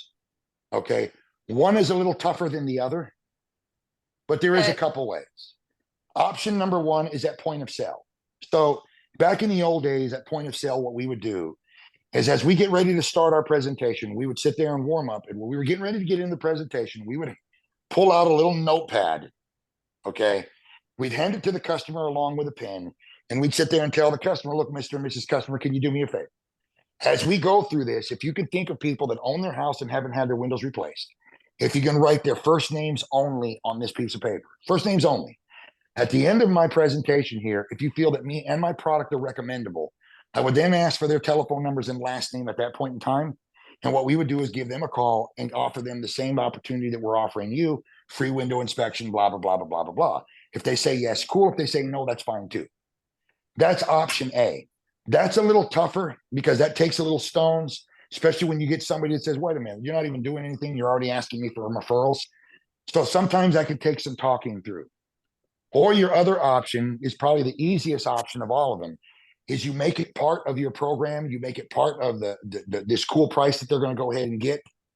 And you do what we do right now, online review, testimonial letter, before and afters, referral, stuff like that. And then put that in their contract that this is part of why they're getting the price that they're getting. Okay. And then you have to make sure that at 30 days after the date of installation, you are truly following up like you're supposed to. Call up the customer. Hey, Mr. Blaylock, Terry Hewlin calling. Hey, listen, boss, it's been about 38 days since the windows were installed. So a couple things. Number one, wanted to check and see how my windows are doing out there. And number two, what would be a good day and time for us to run by there so that I can go ahead and get the before and afters that we were talking about, so I can get your testimonial letter and all that other good stuff, sir. What's a good day for you and your wife that I can catch up with you guys? I'd like to be able to visit with you all and see how things are going also. Set that up and then get yourself out there. Okay. At that point in time, referrals is easier to get if the experience was good with them up to that point. And you get your testimonial letter. You can walk around and do the dog and pony show, inspect their windows, take a look at the installation. Don't be an asshole and start pointing a bunch of bullshit out. If they're not complaining that something is wrong, don't try to be a smart guy and say, well, you know what? I don't like the way this caulking looks. I'm going to get somebody out here. You do that, and the service and installation department is going to want to hang you from the tallest tree in town. We don't want to create problems unless a customer is asking. Which leads me to this, and I'll get off this real quick. When you go to a customer's house and they're asking you, can you walk this project, see what everything looks like, and make sure everything is okay? Look, most salesmen want to be smart asses here, and they want to go out there and say, oh yeah, I know stuff. I'm going to point out all this and this. Why would you do that? Why would you do that? So the first question you have to ask the customer is, okay, I can do that for you. Not a problem, Mr. Blaylock. Quick question for you. As far as the installation, everything goes, in your mind, how did everything go? Were you happy with everything? Everything good? No problems? Nope, everything was good, man. I just want Terry, I trust you, man. You're knee high to a grasshopper, and I trust knee high to a grasshopper type of people. So I want you to sit there and look at my windows. Yeah, absolutely. Now I'm going to walk through that job, and I'm not going to say shit unless something is obvious. The glass is broke, the screen is torn. Then it's the obvious stuff. Other than that, if I don't like the way caulking looks or whatever, I ain't saying shit. You know what, folks? Everything seems to be, to me, looking like it's okay. If you don't mind, I'm going to take some of these pictures. I'll take pictures of everything and then take a picture of the bad caulking. From there, when I get back to the office, I'll let Bob Tatum or whoever know, hey, look, Bob, check this out, man. I went out to this crib here, dude. This caulking looks like shit. Okay. Need you to do me a favor, get back with the customer and let them know that you're going to be out there so we can go ahead and redo this. Now Bob can call up and say, you know, I happened to be looking at the before and after pictures and I saw a caulking line I didn't like. That's not the way we're supposed to do things. I'm going to schedule and let's get somebody out there to get that taken care of. Now you're not alarming the customer in any way. But at the same time, we're still making sure they're taken care of because something didn't look bad. But we can't get out there and start pointing shit out when they're not complaining already. That's goofy. Then what happens? These people want discounts now. Now they want discounts. Let's not be goofy. Let's not do that kind of bullshit. Let's not do that. I'm not saying hose a customer. What I'm saying is we need to handle that better and be different about it. So that's why I would put all that in a contract. To me, that goes in the contract. It's easier for me to hold the customer liable to it. It's easier. It's And then just ju- easier. Just so we're clear, when you're asking the homeowner for those names and numbers of people they know, the homeowner's gonna probably be like, okay, these are like my direct friends. Are you gonna give them a good deal or are you gonna sell? We don't say like, oh, we're gonna make money and sell full retail like we say in your neighborhood. We say like, oh, we're gonna offer them the same, low, great offer too. So because otherwise they can get, oh, I don't want, my friends to get pissed off when you're coming in at like some crazy number, right? Like we want to phrase it good same offer, similar. Well, first off, a customer would almost never say what you're saying, like almost Okay. never. But if you want to sit there and say some things, that's fine. We just want to leave certain words out. Offer is probably not the best word. Deal is definitely not a good word. We don't want to use the word deal in that situation. If somebody says, what are you going to do? Well, look, here's the deal, folks. Okay. We can say deal that way. Here's the deal. Check this out. Look, what we're going to do is we're going to reach out to the customer, to your friends. All right. We're going to go ahead and give them the same opportunity that we gave you to allow us to come out to their home. We're going to do a free window inspection, an analysis, if you will. We'll do that thermal imagery evaluation like we did with you as well. Okay. We're going to put everything together and do the best we can to make it make sense for them, just like as we did with you. All right. Unlike other companies, we're not going to sit here and say we got these special offers if you do that, because that's a lie, folks. That's not the way this works. In the end, the opportunity is going to be up to them to either take advantage of that partnership or like you can do that or not. But in the end, that's the way it's going to be. And we're going to try to be as respectful of your friends as we were with you. Does that sound fair? Along those lines is the conversation I would have, but stay away from the words deal and offer. Okay. Opportunity is probably a better word to use than deal. I would probably use the word opportunity instead. We're going to say, give them the same opportunity that we gave you. And they have the choice of being able to take advantage or not take advantage of that opportunity. And in the long run, here's what the results will be, just like it is for you. And since you're not in Portland and you're here in Seattle, you won't have to wait 10.5 months for your windows to get here. Just think of all the money you're saving anyway by keeping it in the bank anyhow. We're good people we are. So that's what I would do, Kate. Okay, that's what I would do. So that being said, let me go ahead and cover this part again. We're still getting back into this, so I do want to cover this real quick. And I know that we're all getting ready to. I'm trying to get everybody out of here. Kate, you guys have a bunch of leads to run today, correct? Yes. Yeah. We got some 15-hour days, I think. At least. Yes. That's okay. 15 hours is no big deal because there's 24 hours in a day. So you're still doing good. So here's what I would sit there and say, ladies and gents. Again, we want to remember IER. IER. Isolate, eliminate, right angle. That's what closing is all about. Isolating, eliminating, right angle. You can also use what they call RIR, which is repeat, isolate, right angle. Basically the same thing. So what does that mean? You have to isolate the objection. Then you have to eliminate the objection and then right angle them into a decision. Okay. Sometimes you'll have to eliminate the objection first and then isolate it. It just depends on what the objection is. For example, you're showing a payment, you're showing a price of 20 grand. Customer is sitting there saying that they needed to be at 17,000. So the isolation of the problem here is the 17 grand. That's where they want to be, and that's where you're not. So what do we have to do? Again, isolate it, eliminate it, then right angle them into it. So what you're telling me, Mr. Customer, is this. 17,000 is where you need to be. Yes. Okay. So if we were at 17,000, would we be able to get together on this order today while I was here? Will we be able to start this partnership while I was here? There's your right angle there. Right angling. We have to learn how to ask questions in a way that we're going to get the answer that we want.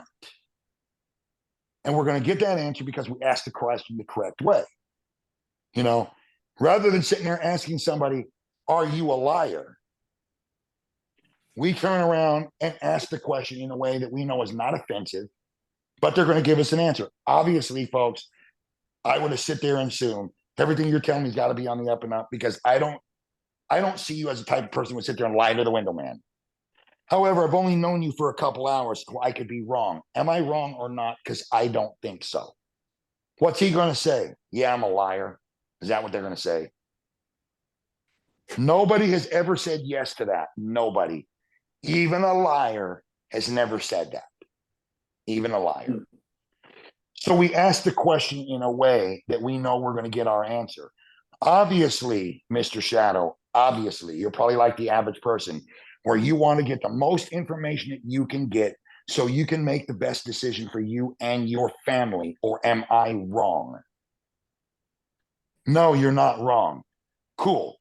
Why do we ask it that way? For the customer that's trying to sit there and tell us, hey, look, you know what? I don't need all this shit. I've had 19 window companies come out here. I've walked into Lowe's 43 times. I drove by a Holiday Inn Express 12 times. I don't need you to go do all of this. All I need you to do is measure it up and give me a price and I'll let you know. Okay, well, I get that, sir. You've talked to all that in the Holiday Inn Express. I get it too, because every time I drive by a Holiday Inn Express, I always know a lot more too. So I agree with you. I don't know that I would drove by 12 times, but that just makes you 10 times smarter than me because I only went by, well, not 12 times. That being said, though, sir, I would imagine you're like the average person, right? To make sure you get all the information you need to get so you can make the best decision for you and your family, right? He has to say yes. There's no way he says no. He has to say yes. Yes. Okay. So that being said, I would agree with you because information is power. There is no doubt. Then here's what I need to do for you. With all due respect to what everybody else did, I need to get you our information so you can, in fact, make that best decision that you're looking for you and the family, because that's what you said you want to do, right? There's your right angle there. They have to say yes to that. They have to, because nobody says no to it. So we isolate the objection. We eliminate the problem. You right angle them to where you need them to go. Even if you know you can do something right away, doesn't matter. Lock and close doors so they can't wiggle off the hook. Lock and close. Ari knew that she could go from $1,200 to $600 in a payment. She knew that. She knew it. But still closed on the question, though. So what you're saying is, if I was here, this definitely fits in your budget. Is that correct? Yes. What if it was closer to here? Yeah, that still works. What about here? A little high. Okay, that's probably right. You're being honest and sincere. Yep, being honest and sincere. Okay, cool. Now when we make the offer, customer has no wiggle room now. Customer has no wiggle room. In the past, what happens is when somebody makes that offer, and you don't get the close down, you don't right angle them, you don't sit there and shut that door, then when you get to that, then the answer you get from the customer is this one. Oh yeah, that's a lot better. Yeah, babe, that's a lot better, Mrs. Window Lady. That's a lot better. However, my wife and I need to go ahead and think about this though. But yeah, that seems like it's good. And chances are we're going to go ahead and call you. Chances are we're going to. But we need to think about this because we never make a decision without slapping each other around for 20 minutes. So I'll get back with you. Okay. Every one of you that has gotten to a price like that because you didn't close your door, I can promise you every one of you have heard that excuse right there. And if anybody on this call who sold windows says you never have, then I'll call you a liar right now and say that's bullshit. I know you have. And the reason why you got that answer that way is because you didn't isolate, you didn't eliminate, and you didn't right angle. You got to right it. You've got to close and lock doors first before you make any kind of an offer. I don't care if it's something you can obviously do. Hey, look, I love this. But let me ask you a question. Do you guys have 12 months, no interest and no payments? Because that's what I'm looking for. I'm looking for 12 months with no interest and no payments. The other 10 companies that came out there, they all had that, except for Renewal by Andersen. They had a 24-month no interest and no payments. The first thing you all are going to want to do is say yes right away. Absolutely, we do. Bullshit. You do not give that up. You right angle them and you close them first. Well, let me ask you this, sir. So is what you're telling me is if we had a 12-month no interest and no payments, would we be moving forward and getting together in this partnership while I was here? Is that what you're telling me? Yeah, that's exactly what I'm saying. You're being honest and sincere, sir. You're messing with me. You're being honest and sincere, brother. Yeah, I am. Very cool. So check this out. We, in fact, do have the 12-month no interest and no payments. So whose name are we going to be putting this in? Then you get there. But if you don't get the commitment first, you will give them the opportunity to snake out. And I assure you that every one of you has done this. Every single one has had this happen to them. Guaranteed. Some more than others, but you've all had it. Yeah, we got 12 months no interest. Really? Okay, yeah, that's a good thing then. That's me. Yeah, me and my wife need to think about that one. Yeah, that's good because that's what everybody else offers. That's what we prefer to do. But yeah, let us go ahead and talk about this and do the Dominus Omis praying thing, and then we'll get back with you. Okay. Every one of you have had that. And again, the reason why? Because we didn't sit there and close them first. We didn't get the commitment first. We didn't isolate that, then eliminate it, and then right angle into it. So if I could, would you? That's the mentality you have to have as you're moving forward. Always lock and close doors first before we make offers or before we start shooting off bullets. Okay? It's like hunting. Easier to sit there and shoot something is unless you're Grant. Grant doesn't count. That guy could shoot the flea off of a horse's ass from 800 meters. That doesn't count. That doesn't count. Okay? But the average humanoid can't do that. So the easiest way to hunt is get the target closer to you. Okay? The easiest way to hunt is get the target closest to you. That's what we're having to do. So that's what I want us to have this takeaway right now before we cut out of here. We've got to learn how to sit there and isolate, eliminate, right angle. Make sure you lock and close doors before we proceed on anything. And I don't care what it is. Lock and close as you're going through your close. It doesn't matter what it is. Man, that all sounds good. Everything sounds great. Man, that guy, I love all that shit. Yeah, that's awesome. Okay, it is. All right. What's awesome about it? Let me ask you this. Do you believe the price to be fair and honest? Yes. And it's to work our way down and figure out where we need to be. And then lock and close each door as we go by. Then the customer has no wiggle room now. We got to keep them from wiggling around.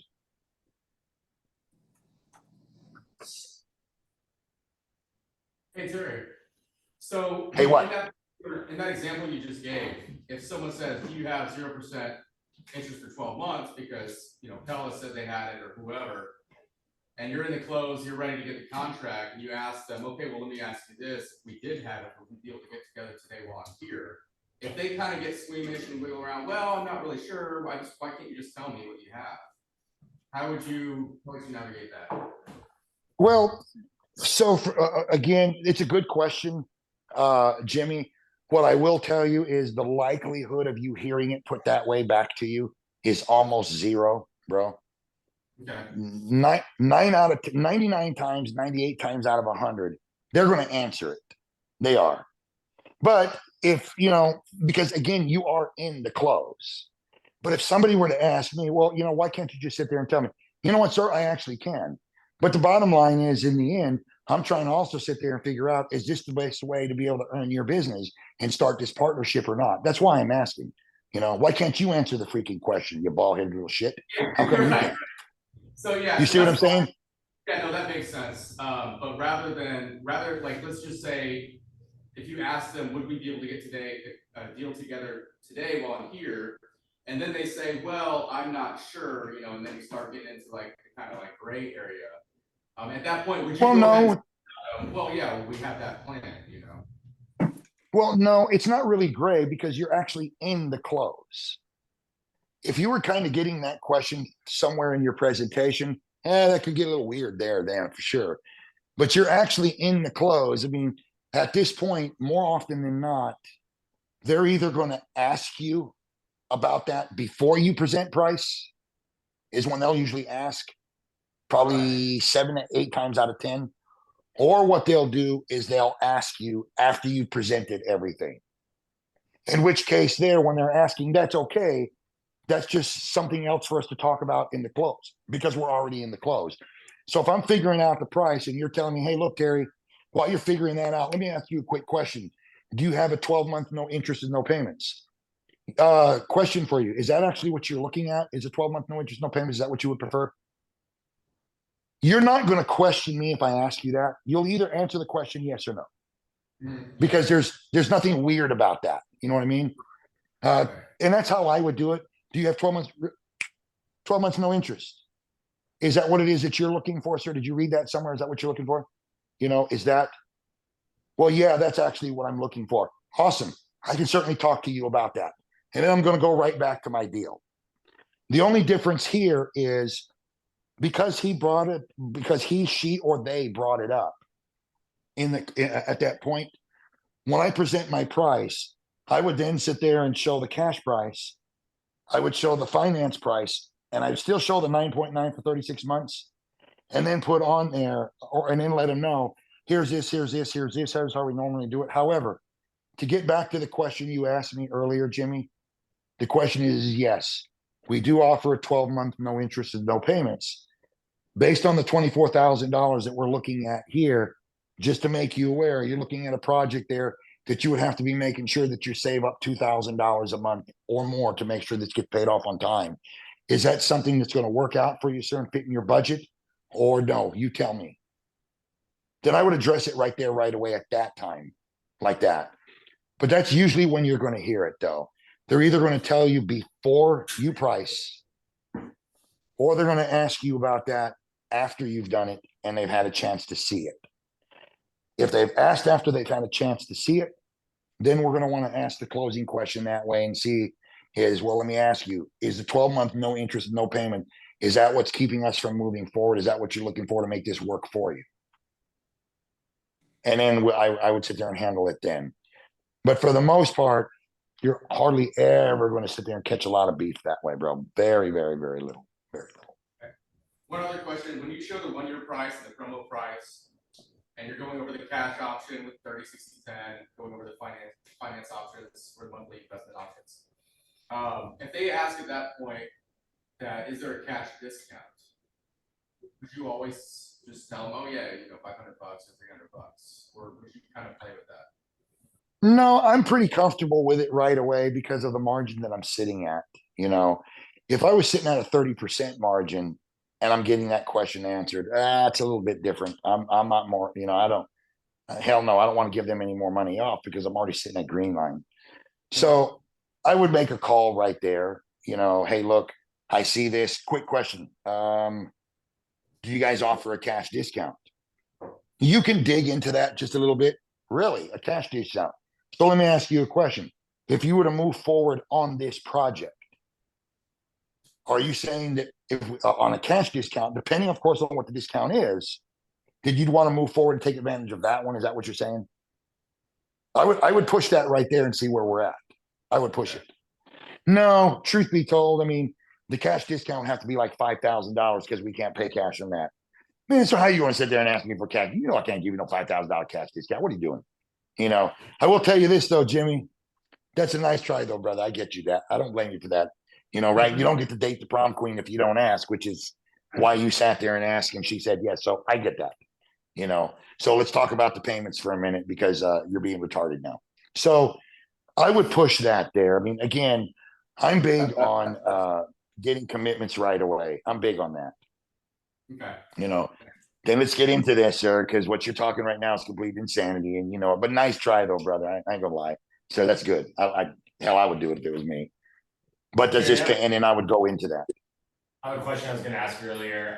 When you're presenting the price and you're showing them like the actual number, you know, for like the promo number, do you, if you are in a market like Seattle or Vancouver where there's tax, are you putting the tax into that number? I know you said when you're calculating out the payments that you put it into the payments, but do you show it to them on the actual, you know? 100%, 100% you show it. For sure. Okay. For sure. I would show tax, title, license. I show it all. So I've been very, very fortunate that most places that I've sold windows at, we don't charge tax. Texas, New Mexico, Arizona, Arkansas, you know, Colorado, shit like that. But in the places where I've had to do tax though, then I've shown the whole dollar amount because especially if I'm doing financing, I mean that financing has to be reflected in that cash or in that tax amount. So I want to make sure that it's all in there. You know, when I put the price in front of them, unless a customer asks me, does that include tax and everything? I don't say a word other than this is your complete price, folks. There's no hidden cost, no nothing like that. Here's where we're at. Okay, here's where we're at, and then go from everything from there. Now, if they ask me, hey, look, is that tax included? Yes, sir. That's tax included, and the payment reflects it as well. Okay, so that's everything. There's no hidden cost or no nothing weird here. You know, in an area that charges tax, if it was me, I would try to get a down payment more often if you're in an area that charges tax. And the down payment that I would be trying to get would be the tax amount, especially if you're financing. Especially if you're financing. Because if you're financing and you're doing this with zero down, I can promise you in your tax areas, some people have canceled. They have because they didn't like the fact that they were paying interest on a tax rate. I can promise you that somebody canceled. They may not have told you, but just because they didn't tell you didn't mean they weren't thinking it though. I know for me, there is no way in Chinaman's hell am I going to sit there and pay interest on a tax, on tax dollars. I already don't like to pay taxes already. And now you want me to sit there and do two things that I can't stand, pay taxes and pay interest on tax. Yeah, that's not happening at all. And not a lot of people think about that until after you leave and then they cancel later. So the down payment I would try to at least get at the very least is the tax amount. And when that dollar amount looks weird, you then tell them, look, you notice that the reason why I put this dollar amount, it's all weird because I feel better that a customer puts down enough money to cover the tax because I don't think you should sit there and have to pay interest on a tax rate. So that's why I do it that way. But if you want to go zero down, you can as well. But that's what I would do. I haven't done a buttload of it, guys, just so you know, because I have been fortunate enough to spend a lot of time in places that we don't charge tax. Not everybody is as fucked up as Oregon and Washington, just so you know. Or California. So, you know, that's what I would do. Anything else for me? Thoughts, concerns, challenges, anything? Take a 5-minute break. Do what? Tax the window, right? I'll tell you what we'll do. Let's take a quick 10 minutes. Give everybody a chance to take 10 minutes and think of some stuff. Then we're going to go for about another 15 more minutes and answer questions. And I'm going to get you guys out. So as that the MSPs and myself have about 15 minutes to get ready for this stupid leadership call that we had, the national leadership call that is probably going to be retarded and dumb. So this will make me want to get like syphilis or something to have to sit through this thing. So, You mean syphilis again? do what? You mean syphilis again, the second time? No, the first time wasn't syphilis. It was sniffilus. This one will be syphilis. My apologies. My No, well, and I apologies. understand. My apologies. I would understand with somebody being as seasoned a gentleman as you are would have challenges with both hearing and memory. I get it. You know, I do. However, I'll never hold your age disadvantage against you, my friend. hey, brother, I'm old enough to know better and young enough to do it anyway, Daddy. So I'm good to go there. I did, it's all cool. Alright. 10 minutes, Terry? Yes, sir. 10 minutes. Hey, Kate. Yes. Kate, you just sent me a text saying, did I see the text that Matt sent? The only text I saw from Matt was he sent me a text saying, do you guys still have the month MSP call on your schedule for today at 2:00? I said, yes. Oh, wait a minute. You're talking about the leadership one. Never mind. But I just texted it to you again. Yep. I just see it now. I see it now. I was looking at his direct text. So I was just curious if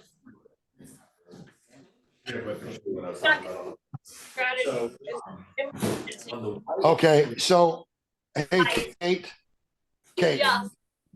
Okay, here's what we're gonna do. Since we're gonna be getting off this call here by 20 minutes till or a quarter till, I want all the MSPs on this, the three of us will stay on this call, the four of us. We'll cover that right now before we get into the meeting, okay? So on this one, I noticed on the wood one, you can see. We'll cover Matt's text, Kate. Like, okay. Yeah, we're gonna, you and I will, you, me, Cam and Matt and Cody will cover that before we get on, okay? After. The reason that they come on top of these. Do what? Because the grain doesn't actually go down underneath. So it doesn't work. Sounds good. Sounds good. Okay, gotcha. So you Okay. might want to put this back. Right. Take the blue, go it back up here on the top, potentially if you wanted to. I had thought about trimming it down so it wasn't visible there. But at the same time, if that's how they're actually going to come into the customer, I don't know. You know what, I'd almost rather it look like this, because it's always looking like this, whereas when you open it, right, you open these sections, they're not really like, you're like, whoa, it opens, and you're like kind of. Yeah, they're not focused Like, on you're this gonna right freeze here. frame, they're looking at this shit the whole time, and it's not like this. And that's not that. I don't think it's that bad. I think that having that is much better than seeing this. Yeah. The only reason I was hesitant to do that on all of them is because when they get their own windows, they're gonna come in. Yeah, with the wood grain ones specifically. So they're gonna come in like that, and then I was kind of like, it's gonna be like, hey, can you show me your sample? 'Cause I don't remember seeing that one. Where's the other wood grains, where they all? They're all like that, yeah, at least the one, all of them. So anyway, you can do it. That's another good.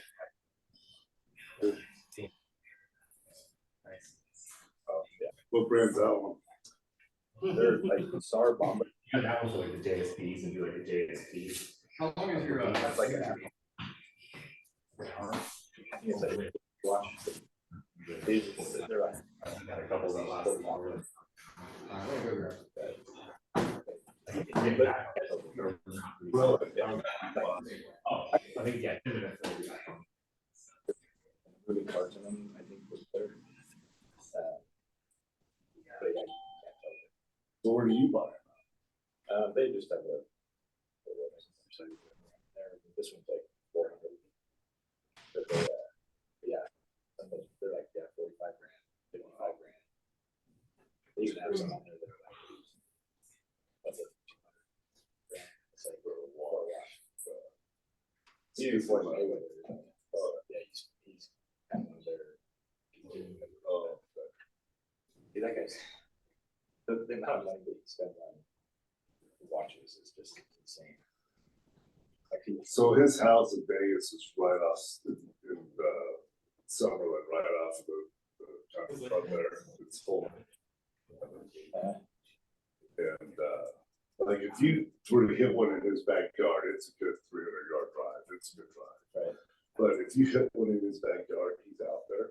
He'll come outside, he'll sign it, wrap it in $100 bill, throw it back out.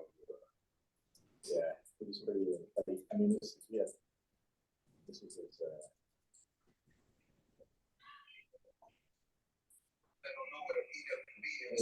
is every day. He's just sitting there with money. Yeah, I was gonna say you're 5 foot. Yeah. Some days 5'9". It is what it is. I'm sitting right here watching. This is first time. It's insane. Yeah, he has stupid money. But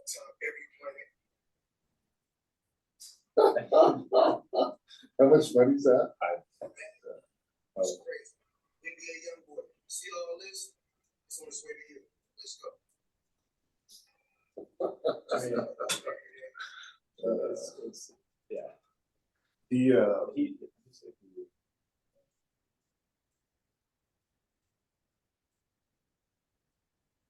know that.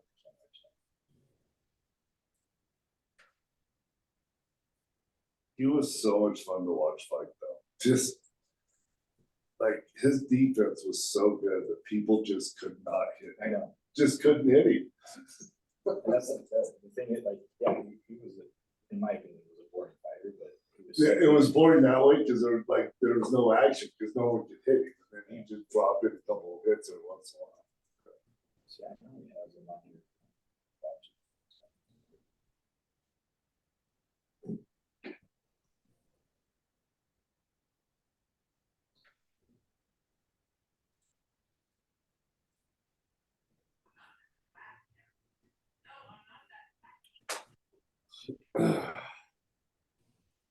So now the underwriter wants me to pay off my Subaru. So I've got it like. I hate underwriters.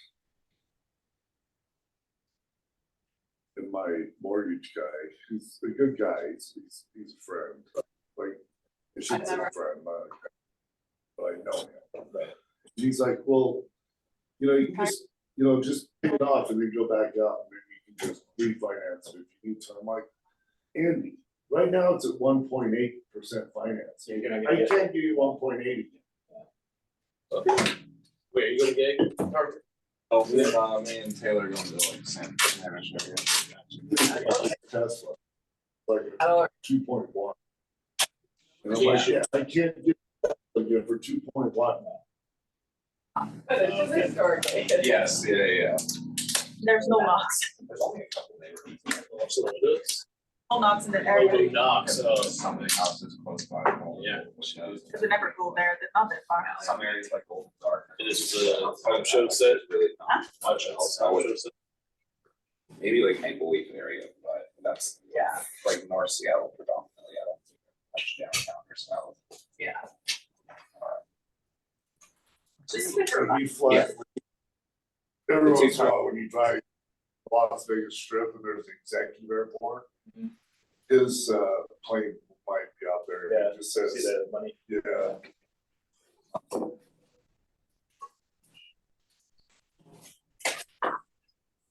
Where's he? Leonard. Oh, Where's Cliff?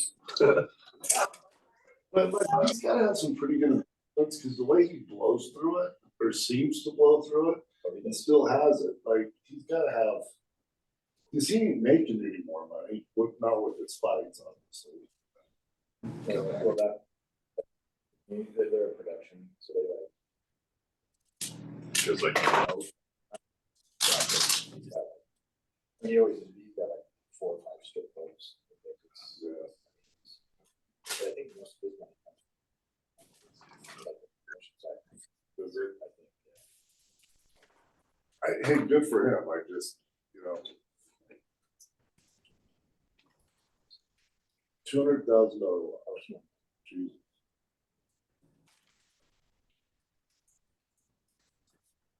I mean, obviously, it's platinum or gold case. It's got.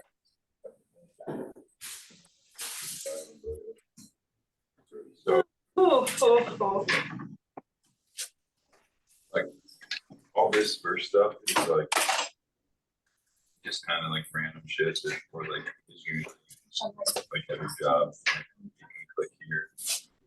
My doctor's appointment, get a shot in my back today, hopefully that helps for a while. Oh, yeah, there we go. Okay, so you can put in like. Dude, I woke up on Sunday and I woke up at like 3:30, 4 o'clock this morning.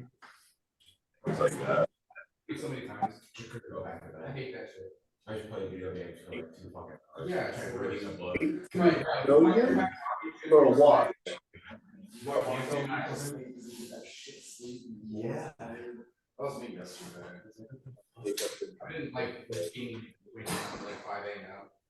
And then like afterwards, running around or whatever, I'll get home around like 1 or 2 o'clock.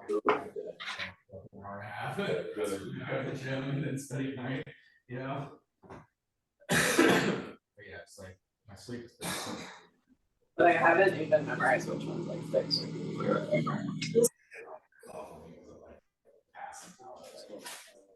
Like, okay, here we go. He's already gone. This story of this. You know, watch it. Well, He's got. Yeah. I'm sure Fully naked, no blanket. I remember at the Christmas party. And that's really sleeping on the stairs. No, we slept on that shit mattress thing on Yeah. the floor, and I ended up waking up on the floor. Had to pee so many times. The thing I do too, I've alwaed done this, I hang my feet off the end of the bed.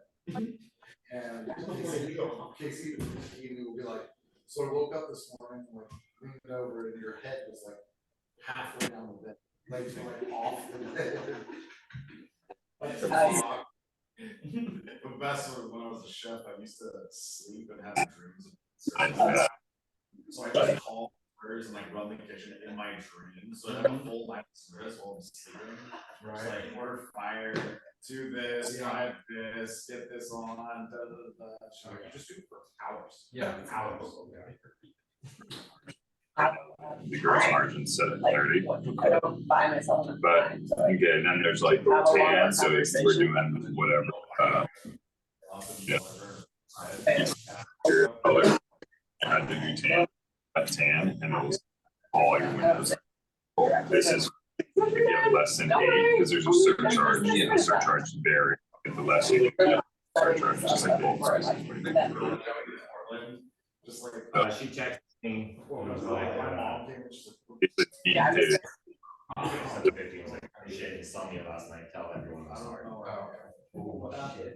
Did you go get me? She's like, no, did they drop you off? Surprised she didn't want to, well, I guess she expected the phone.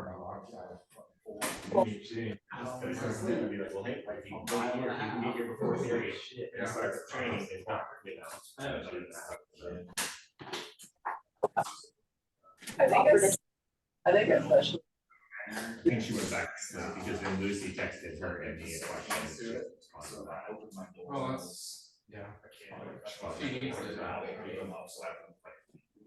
like, I don't really have something that, you know, and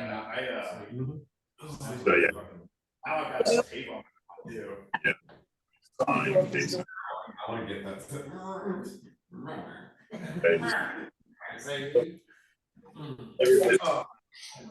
He's like everybody. I got lucky because. Here, he explained this as like a double check. Every Don's kind of bringing the here. Here's patio doors, bay window, and then these are all your custom shapes. So here you would like select. I'm watching my sister's dog. So we Yellow Labs mine, the Boston's stuff, and that's what. And, This is what we. special shake, so either you can do. Start with us. Put in And of course, the little ones. The little one gets wins all the time. Yeah. this.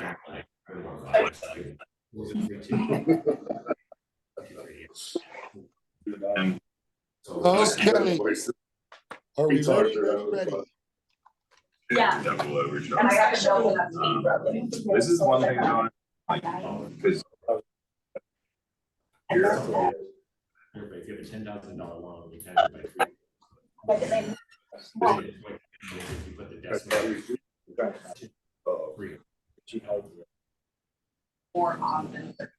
In fact, a real is 0.0. What you eating there, Jimmy? What is it? Does she remember where she? right, started at 42. Looks good. Is it any good? I also have it all listed. It's all right. Got a weird pretzel bun, trying to get used to, but It is a little weird, it's dense, it'll show them all, I can show you kind of. And then, yeah, I can see that. And then when we price them down, then I'll show you. She's like, This is so funny. Yeah, Okay, so real quick, let's get through this pretty fast because I want to be able to get off of here in about 7-8 minutes, 10 minutes tops, so as I can get together with the MSPs before this meeting pops up that we have here at the top of the hour, guys. So let's jump on this real quick. Cody, a couple things real fast. One, how's Nicole doing? Is she still sick? So she ended up going to get a prescription for a medication that's supposed to help her intestinal issues that she's having. So she said that they told her that that should be making massive difference in 24 to 48 hours. And she said that yesterday, so she was saying that she thinks she will be good by Wednesday, tomorrow. Okay. And then Michelle just overslept. Michelle just overslept? Okay, that was my next question, is what happened with Mrs. Michelle? So, I imagine you'll deal with that later, so no big deal. Yep. Again, appreciate everybody that has been here and that is here, and I appreciate it, guys. Do me a favor, please, Norm. Shoot me over text me over your phone number, please, if you don't mind. I know you did it once before, but when my phone updated, it's way weird. I was actually talking to Cody about it. Dude, I had numbers from like 4 years ago that I erased. Everything came back. Everything came back, and then some things popped off. So I don't have yours anymore, man. So sorry about that, bro. I understand technology, senior citizens, I get it. So you do know, okay? I would expect that you would. I would expect that you would. The text message is writing a letter and mailing it to the recipient. Mm-hmm. True story. I still use a chisel and a tablet to draw. Okay, so before we cut everybody out of here, does anybody have any questions at all about anything we've talked about today or the last couple days? Again, when you start dealing with numbers and all that, I know things can get way weird, and I'm tough to follow at times because I do a lot of math in my head. So I do apologize. And if there is any suggestions that you all want to make that would make it easier for you as we're going through this, please say so. I certainly won't think anything of you about it. But I do know I can be a little confusing when I start talking about numbers. Yeah, brother, what's up? Can you just go over like the payment factors and all that math one more time? That was just a little. Sure. So payment factors for everybody.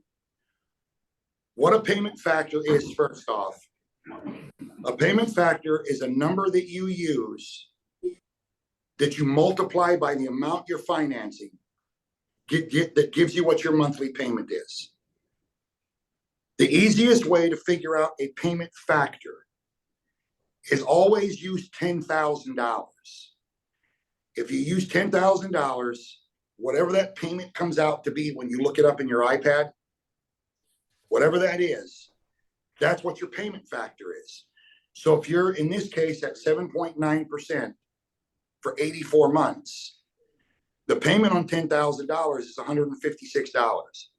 That means your payment factor is 1.56. If your payment factor, if your payment at 6.9% for 120 months, if that payment is $116, then that means your payment factor is 1.16. However, at 7.9% for 180 months, your payment on that is $96.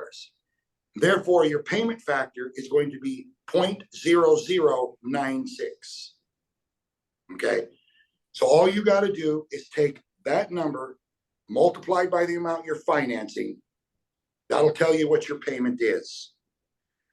From there, how you work out the math in your head is up to you. So I round everything up to a round number. Since I know that the payment factor at 180, at 7.9% for 180, I know that that payment factor is that payment is $96. Then for me to round up for an easy number, I use 1%. So that means that's $100 instead. So I would use 1% because that's rounding up and that's easier for me to be able to calculate shit in my head. Same thing with the 6.9% for 120 months. Instead of 1.16, to me, that's an odd number. So I round up to 1.20. That's a $120 payment for every 10,000. This way, when I start cutting things in half in my head, it's easy math for me to figure out. At 7.9% for 84 months, the payment factor is 1.56. I would use 1.60. That's $160 for every 10,000. That way I know half of that is 80. And it's easier to add 160 and 80 than it is to add 156 and 78. You see what I mean? So that's what I do. I round up just a smidge because those extra couple dollars won't make the difference as to whether I get a deal or I don't when it comes to payment wise. Plus, if you guys think about it for a minute, remember, even when you're calculating a down payment, you may show the customer a down payment, but you're still showing a payment without the down payment. Does that make sense? So in other words, if your dollar amount is 20,000 and your down payment is 2,000, that means you're financing 18,000 because you got to take 2,000 from the 20. I would not show a payment for the 18,000. I would show the payment for the whole 20,000. This way I know I bought myself a little bit of room if I'm a little off on that payment for them. I have myself room because I can always go in here. If I'm using the 7.9% for 180 months, since I know the payment factor is 1% technically, then I know that 1% of 2,000 is $20. So I know I have an automatic $20 drop on this dollar amount, and I already know it. So that's the way I figure it. I may show a down payment, but the amount that I'm showing payment wise is going to be on the cash amount, the whole cash amount, unless the down payment is very substantial. If a customer is telling me, yeah, what would my payment be on $5,000 down? If I put $5,000 down, what would my payment be? Oh, okay. Well, let me get that for you. Then what I would do is I would take the 5,000 out of the 20, leaving 15,000, and then I would show them the payment of $150 there. Okay, because again, that moves the needle better for them. But that's what I do. I round everything up when it comes to payment factor, so I know my payment is going to be a smidge higher than normal. But it also makes it easier for me to do math in my head also. Okay. So that's the way I look at it. I take a payment factor, whatever that number is, I now know that at for every $5,000, it'll be half of that payment on 10 grand. So if it's a $15,000 payment at 6.9% for 120 months, 10,000 is going to be 120.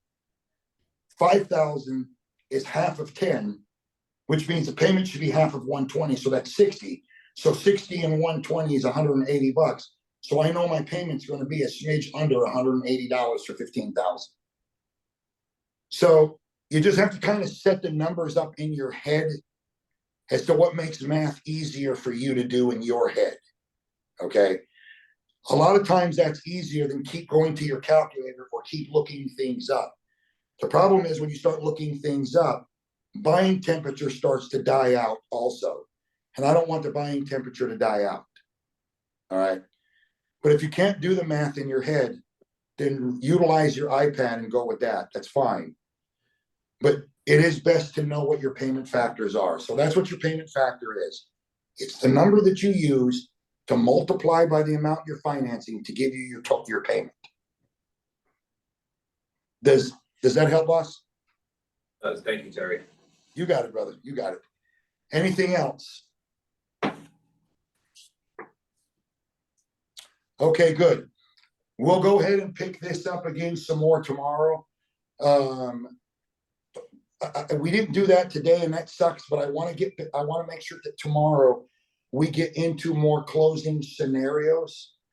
So if you can do me a favor, each location, Cody for yours, Kate for yours, and of course Cam for you and Norm there, come up with one on your own as to what objections you would like to use in the close when I start closing tomorrow. And we'll handle each market and say, okay, here's how I would do this, here's how I would do this, here's how I would do this. So here's what I'm going to tell you. You don't have to make this easy if you don't want to. We can make this hard. We can try to sit there and sharpshoot my ass here. That's all fine. Because in the end, if you sharpshoot me in a way that I can't see a good way to get around this, then at that point, I'll just sit there and tell you, you know what? You got me on this one. At this point in time, I'm going to wave the white flag, and I'll be able to close this in the customer's house. I would not be able to close it. So I'm not going to have all the answers for every single solitary scenario because I don't close at 100%. So knowing that, I know that you guys are going to be able to stump me here and there. Keep this in mind.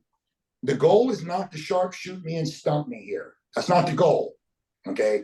If your goal is to do that, then just tell me up front, this is what I want to do. And I'll give you a scenario that I know I can't overcome. Then I'll just give it to you.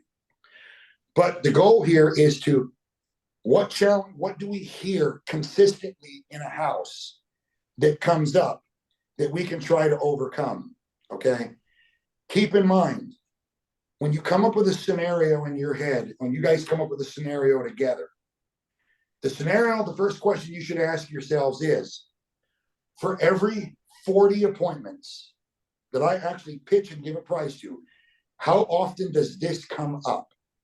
If the answer is 20%, 15% or less, then get rid of that and pick something different, because that's the exception to the rule. And what we don't want to do is take a bunch of time dealing with the exceptions to the rules. Exceptions to the rules will deal on a one-off thing. Okay. But that's the question you're going to ask. If Shadow says, hey, look, I want to throw this at Terry, Cody is okay off. Let me ask you, Shadow, for every 40 appointments that you sit there and you pitch, how often do you hear that? Well, it's only happened to me a couple times. Then I don't want to talk about that. That's not the rule. Get rid of the rule. Okay, get rid of the exception to the rule, because that doesn't help any of us. I'll concede right now to everybody. I'll just concede right now and tell you, I will not be able to overcome every scenario you give me. Just like every time, if you guys would have run with me every day and I would have run leads every day, I'm not going to be able to sell every single solitary deal that you watch. I'm just not. So our goal here isn't to try to sharpshoot me in a way that we're going to be able to stump me. If that's what you want to do, let me know up front, and I'll just give you the scenario myself and tell you, look, for sure I can't overcome this. I for sure can't. Okay. So that's what we want to make sure that we do. So come up with as tough as you want, and it's fine. We'll work our way through this so you guys can see it. But make sure what we're bringing up is something that happens more often than not the one-offs, because the one-offs is not where you make your money at. That's not where the money comes in. The money comes in the other 80% of the shit that happens. That's where the money is at, not in the 20%. Okay, so again, I'll concede right now the loss if that's what somebody wants to do and say, okay, you got me on that one. But how did that make us any better? Okay. Other than that, guys, thank you for everything as always. I appreciate you guys' time and courtesy always. Cody, Cam, and Kate, I need you to stay on this call or move this call into your guys' office. We have roughly 11 minutes to go over this real quick, okay, for this meeting. Thanks, guys. Everybody be cool. Hey. I'm gonna log off Thanks. and re-log off. Cartman's iPad. You got it.